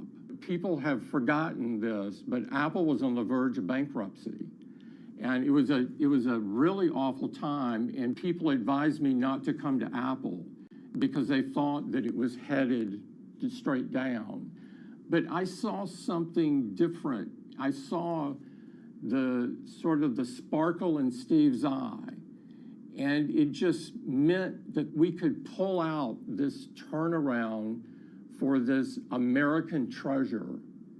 And I'm so glad to have been a part of that team. He taught me the value of innovation, the fact that small teams could do amazing things. I look at the size of the iPod team initially. I look at the size of the iPhone team. These were very small teams in the scheme of things. Hiring the best people to surround you, that challenge you, that have skills that you don't, and being confident with that.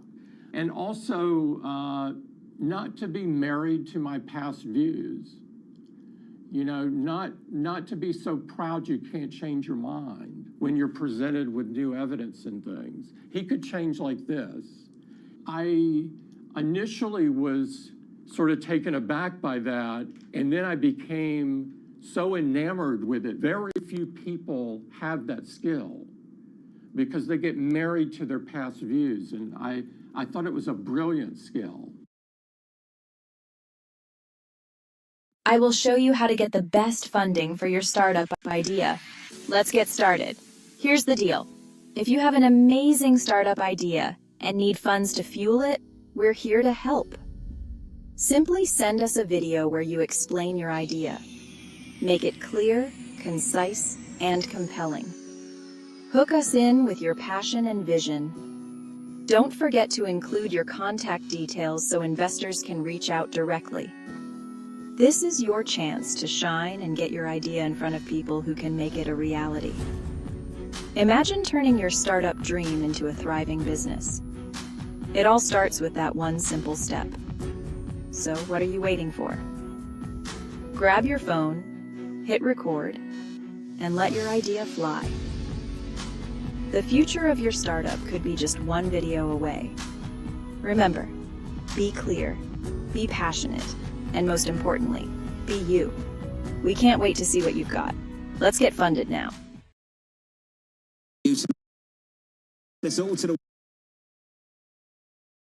Good morning for our audience worldwide. Bloomberg surveillance starts right now with your equity market down just a touch on the S&P. We're negative by 0.2%. On the Nasdaq 100, we're down by 0.4%. Yesterday, all-time highs, 3-day winning streak, the best week of the year on the S&P 500 so far. Just about holding steady on equity futures. On a Russell, we're down 0.2 on the week. Small caps up almost 8% this week. Check out the bond market, 2-year, 10-year, 30-year.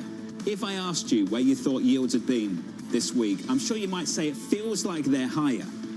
because we were up so late Tuesday night, seeing them so much higher. They're actually down on the week by almost 10 basis points. We're down another 3 on a 10-year, 429. So basically, the only move that stuck was the good one, and the bad one faded pretty quickly. And that's the takeaway here, as people really assess how quickly Donald Trump could put into effect the policies that could be potentially inflationary. Basically, for bond markets, it was sell the rumor, and then after some thought, buy the news. And for equity markets, it was buy the rumor, buy the news, and keep on buying, because guess what? Everything's going to be good for them. We've still got some work to do. Still going into the weekend. We need to work out if they actually get the trifecta, if Republicans get the House. We're talking about narrow margins here. We'll work through those margins through the program. And then we've got to start forming a cabinet. Work out who's going where, what positions do each individuals that we've had on this program get in the coming months? Exactly. We need to know the composition of not just full Congress waiting on those House votes. It might come down to 218 versus 217, which basically means every single representative ends up being a king, but likely they'll fall in line with the former president. But that will matter in how much he can enact his tax legislation through. When it comes to the cabinet, one key pick last night announced by the former president and future president Donald Trump, Susie Wiles. She is seen as a very competent individual inside and outside the Trump camp. She is someone who likes to stay in the background. She will be a physical human moat around President Donald Trump, and she will decide who gets access to him, and she will have those potentially unorthodox voices stay outside the West Wing. More on some of the names circulating throughout this morning. Let's start with the price action. Equity futures down 0.2% on the S&P 500.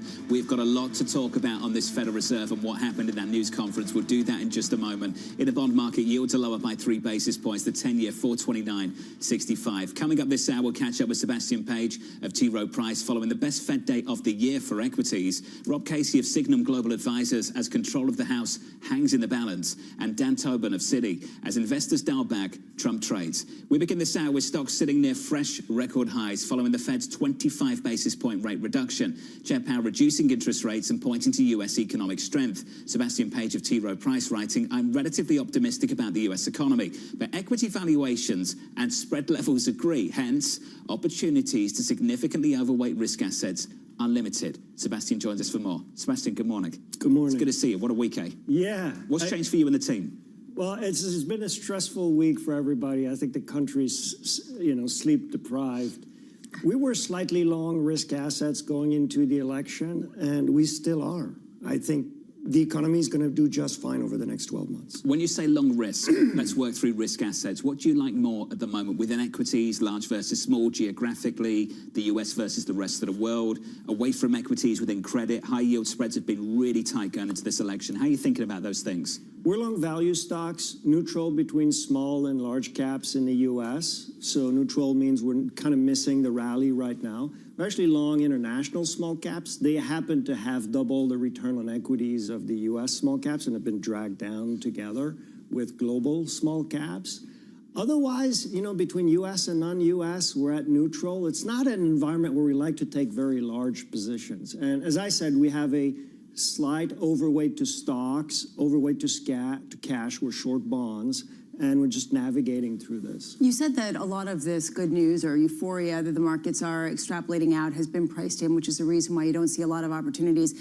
I want to understand what actually is the scenario that's being baked in. Because the knee-jerk reaction was less regulation, fewer taxes, possibly some other aspects that would juice growth, that would be positive for corporations but negative for bonds. And then the bond market said, actually, it'll be fine for us too. Which do you believe? What is the scenario that they're pricing in?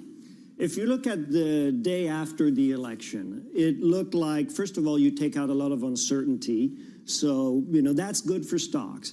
But then you have, I think, 3 factors. You mentioned them: deregulation, lower taxes, and inflation. But Jonathan mentioned earlier that 10 years actually round-tripped. So I think that's the knee-jerk reaction of the market. I go back then to fundamentals. How's the economy doing? You can still squeeze a bear narrative if you look at manufacturing PMIs, the yield curve, and then the change in unemployment. But the bull narrative is just so much stronger. Citi Surprise Index is up. The services PMIs are at 56.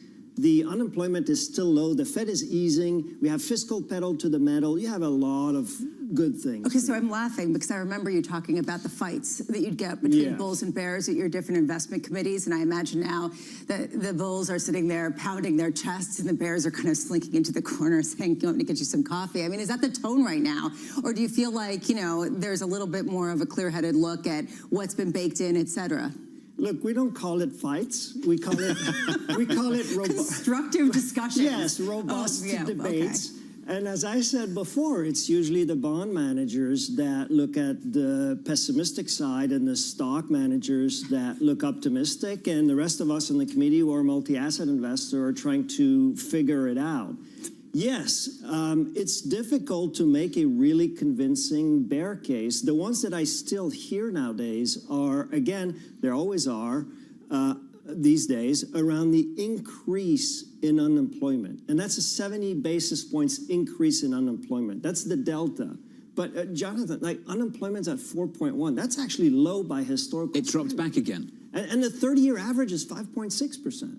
So it's robust employment. Well, this is a reason why I think some people are saying that the only bear case could be valuations, and that one aspect, and you're sort of seeing this in flows, where even though the United States had this inflation potential reemergence in at least the zeitgeist, you saw a pretty huge weekly inflow into U.S. bonds, and you're not seeing the inflow into European bonds, even though the European economy seems to be much more bearish in nature, and a lot of people are expecting the ECB to cut more significantly. At what point do you start liking overseas because of the pessimism that's baked in?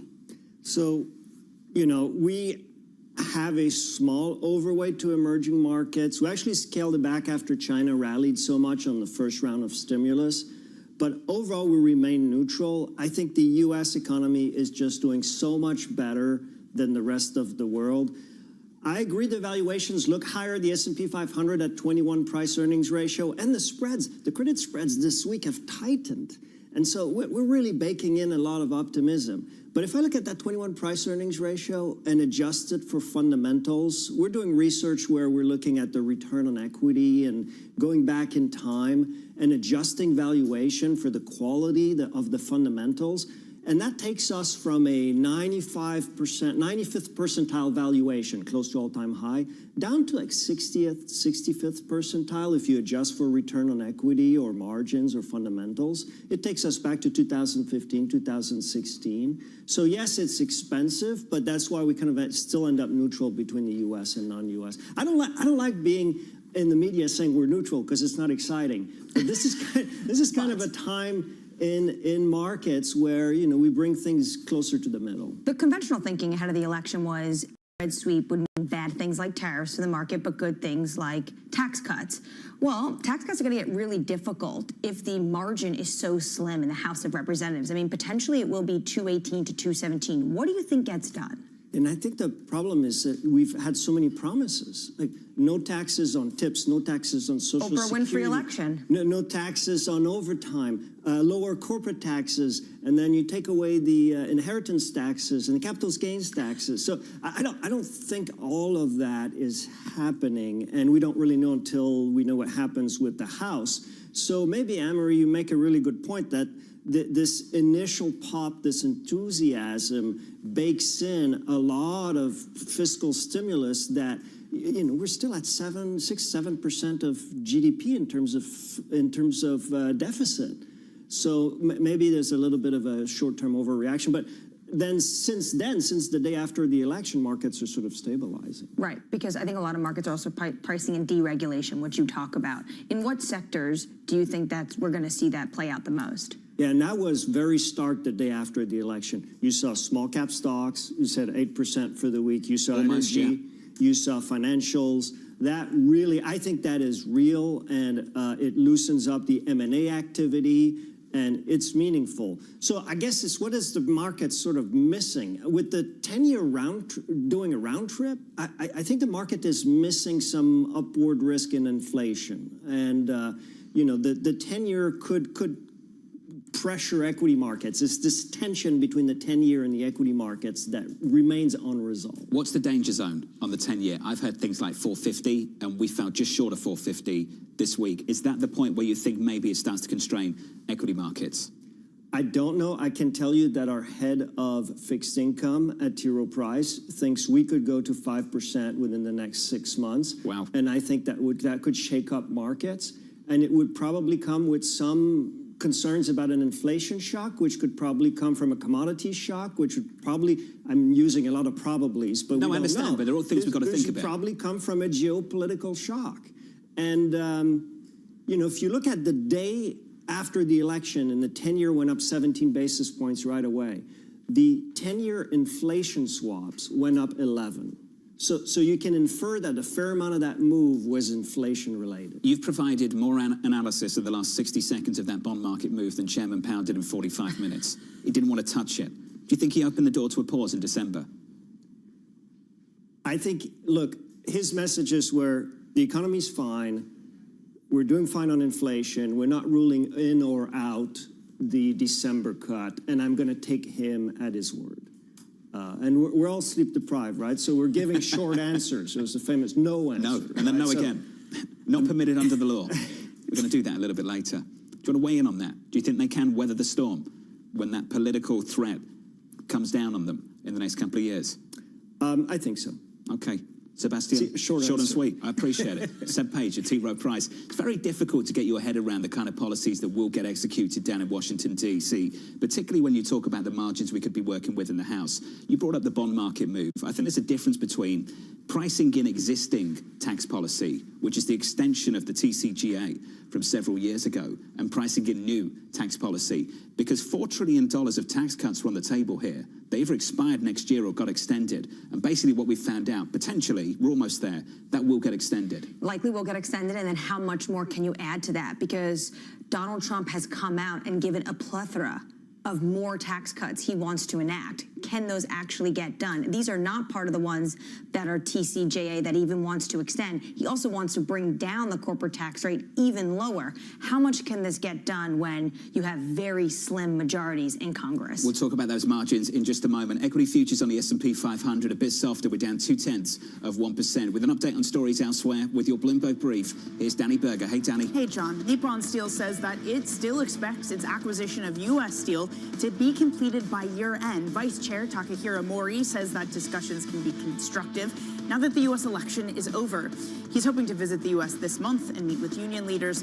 The $14.1 billion deal has faced opposition from unions, and President-elect Donald Trump also said that he would block it. Boeing CEO says that furloughed workers will be paid for lost time. Kelly Ortberg wrote in a memo to staff, quote, "As we navigate through the work stoppage, we asked many of you to take a furlough to support our cash conservation efforts. We want to acknowledge your support by returning your lost pay." Ortberg made the temporary cuts as cash concerns mounted in the first weeks of his tenure, a month before that 7-week strike. President-elect Donald Trump has picked his chief of staff. Susie Wiles, one of the top architects of his presidential campaign, will take the key role in his second administration. Trump says Wiles helped him achieve one of the greatest political victories in American history. She'll be the first female White House chief of staff. And that's your brief, John. Danny, thank you. More on that story a little bit later. Up next on the program, on the edge of a sweep. I feel confident that we will have a House majority in control of the Republicans and that Mike Johnson can be reelected as Speaker of the House. I think somewhere in the low 220s is where we'll end up in the next few days. How big will those margins be? That conversation up next. Live from New York this morning. Good morning.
politics to the world of business. Joe Matthew and Keely Lines deliver news, insight, and analysis live every trading day. Balance of Power live around the world every weekday, only on Bloomberg. Good morning. This is Bloomberg Daybreak Europe. I'm Tom McKenzie in London. These are the stories that set your agenda. Taking you from the U.S. market's close to the overnight session in Asia. We'll walk you through what you need to know to kickstart the European trading day. Live from our European headquarters, we bring you the day's top market-moving stories, unmatched expert analysis, and on-the-ground reporting from across the continent. Tune in to Daybreak Europe, only on Bloomberg Television. Context changes everything. There is this real momentum from Wall Street. We are basically deep in the European earnings season. Take a look at how we're faring when it comes to Asian markets.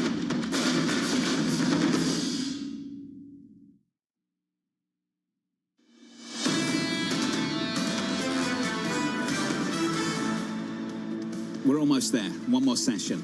Equity futures on the S&P 500 just a little bit softer. Bond yields lower by 2 basis points. Holding on to 430 on a 10-year. Under surveillance this morning on the edge of a sweep.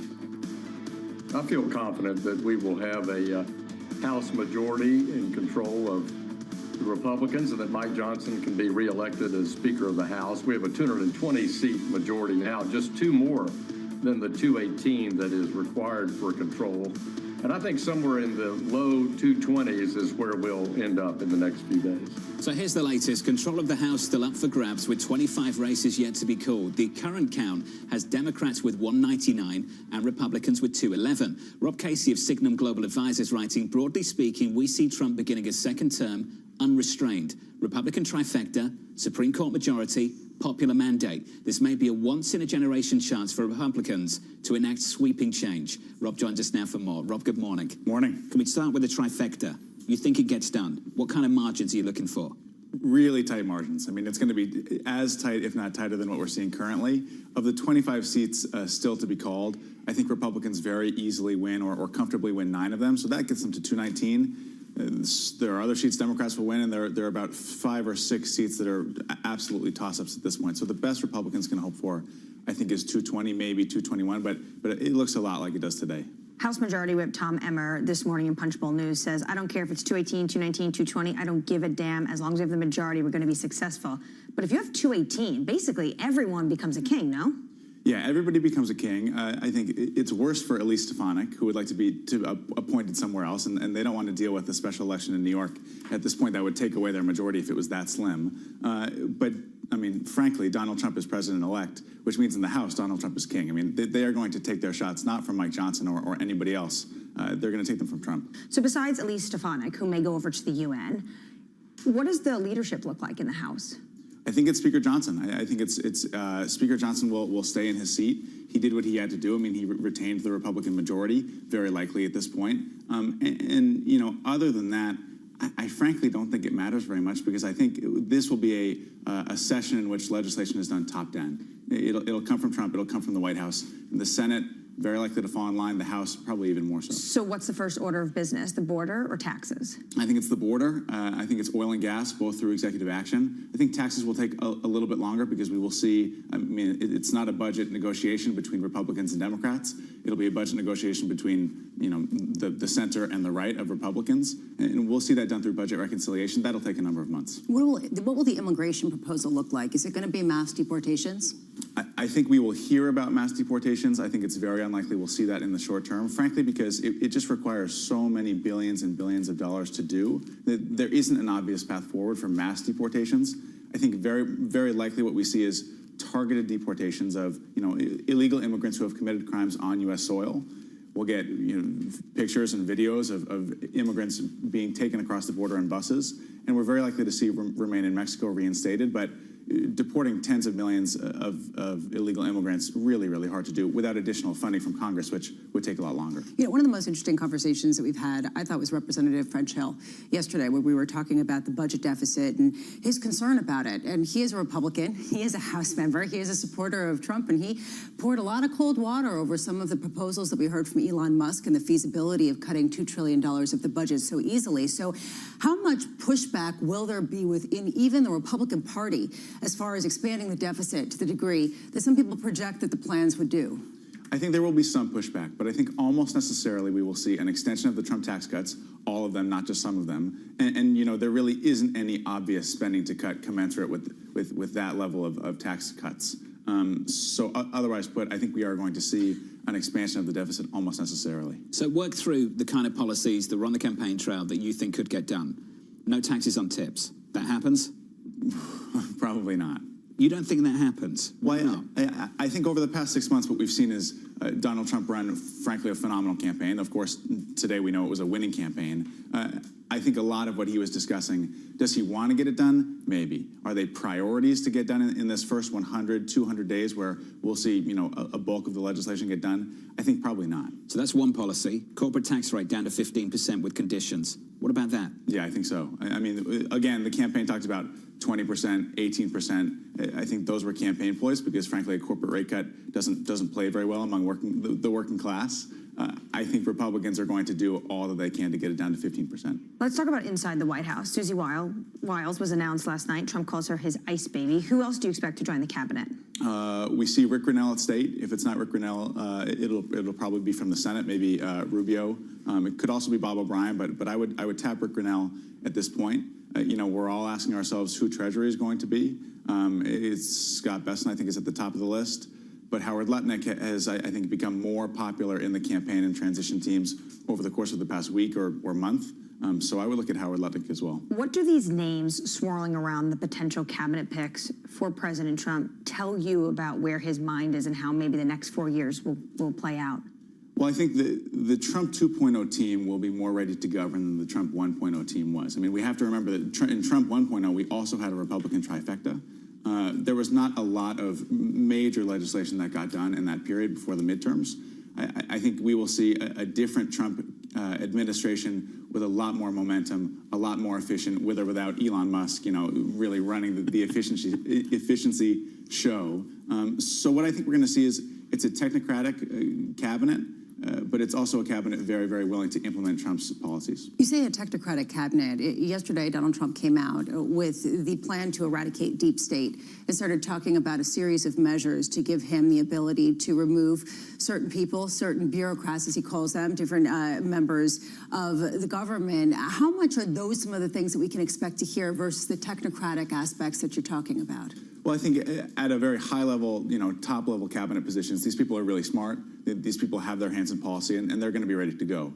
Underneath that, so I mean, some of the more professional, but still policy-related jobs, Trump wants to ensure that those people are pursuing his agenda and not their own. The easiest way for him to do that is to enact something called Section F, which could allow for him to fire up to 50,000 policy-level positions sub-cabinet.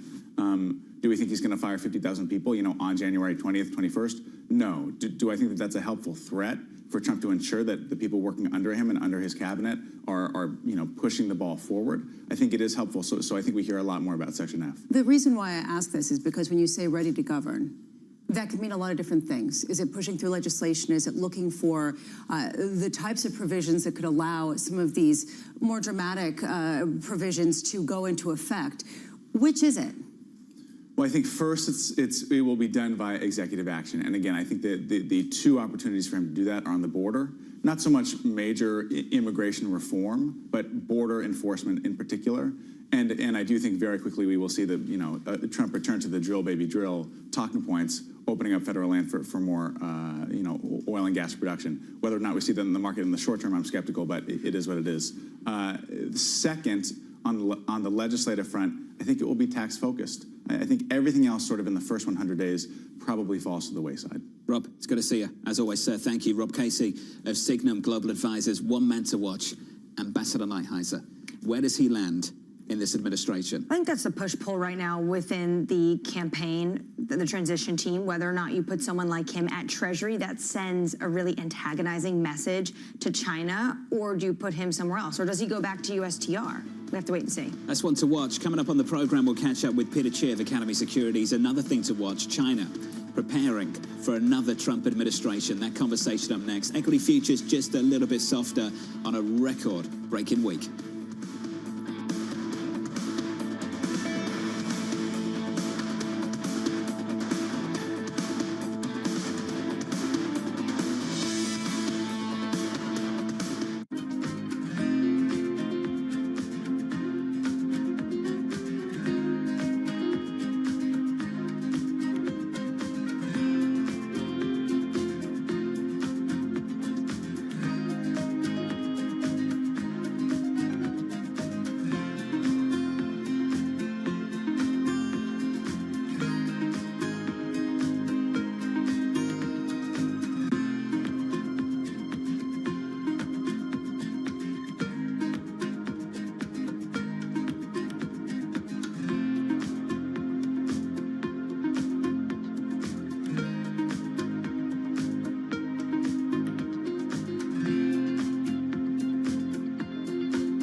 I've seen firsthand how some fashion businesses make women feel. And I think there's one thing, you know, being really vocal and being an Instagram activist and talking about something, there's a difference than putting your money where your mouth is and really trying to do something about the problem. And that's what I did with that business. It was about how do I take everything that I know and I've learned and actually do the opposite. And I think that as a young black female entrepreneur, the only thing that I could do was what I know from my experience. And the honest truth is, I didn't set out to create a company that was like deeply rooted in the principles of inclusivity and diversity. I set out to make a company that was right for me and my friends, and I knew that if I had a problem, chances are somebody else does. And I think that's where so many businesses are, you know, created, when you're solving a problem that's real for you and therefore real for the consumer.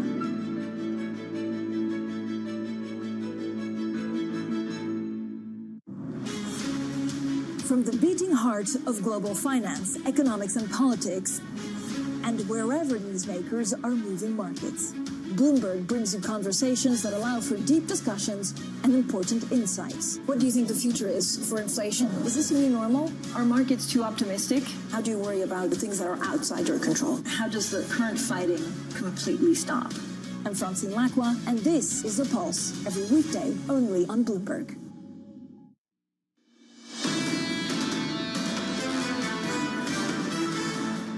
Record highs on the S&P 500, on the Nasdaq 100, pulling back just a touch this Friday morning. Good morning to you all. We're softer by 0.1% on the S&P. On the Nasdaq 100, we're down by a third. Through Thursday, three-day winning streak on the S&P, which, funnily enough, is the longest since September. It's been that long since we had a three-day winning streak on the S&P 500. At the moment, poised for the biggest weekly gain on the S&P so far this year.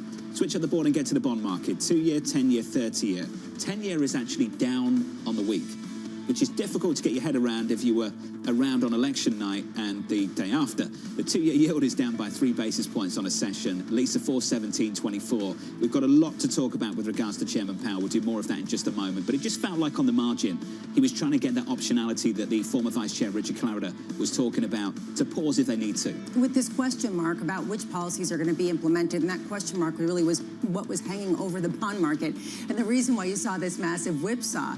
What do you start pricing in that this president, the president-elect, will be able to do as quickly as he could do some of the other things? I think that's the reason why you saw a round trip. One interesting note, that on Wednesday, $20 billion flowed into U.S. equity funds. That is the most in 5 months. But guess what? $14 billion went into U.S. bond funds. So for all of the hand-wringing about people fleeing U.S. bonds and the heels of that, the flows don't back that up. Yields went up and those yields got bought. In the FX market, Euro dollar 107.94, DXY, the dollar index, just about on course for a 6th consecutive weeks of gains, but up on the week by only 0.1%. I know what it feels like. It feels one way, but in many ways we're actually just flat on the week. In the FX market, on things like the euro, just slightly negative. On things like the bond market, we've actually seen a rally through the week, yields dropping across the curve. Under surveillance this morning, President-elect Donald Trump naming Susie Wiles as his White House Chief of Staff. Wiles helped Trump navigate his 2024 presidential campaign and will be the first woman to hold the position. You would have heard this a few times over the last few months, that this campaign is disciplined. Not the candidate, the campaign. And when we talk about the campaign being disciplined, this is who we were really talking about. She's the backbone of this campaign. She has the trust of President Donald Trump, President-elect Donald Trump. I was speaking to a source last night who was basically singing through the phone. I have never heard a Republican that's either in the MAGA world or more conservative, traditional Republicans speak ill of her. She is highly regarded. She'll also become the first female to ever have this position. This is one of the most powerful positions in the United States government. And I think probably a morning like today, Mark Cuban is maybe a little embarrassed of his call, a remark that if there's no strong women around the former president. She's very strong. She rarely tweets, and she came out and tweeted about that because she was the backbone of this campaign, and she'll be the backbone of that West Wing. What's interesting to me is she's both an insider and an outsider, right? I mean, in terms of a Washington outsider, in some ways, she hasn't necessarily been with the backbone of some of the more traditional Washington areas, but she was in Ronald Reagan's campaign back in 1980. She did work with John Delaney. She did work with John Payton. She had all of this political experience throughout that time. So an interesting person for him to choose, and one that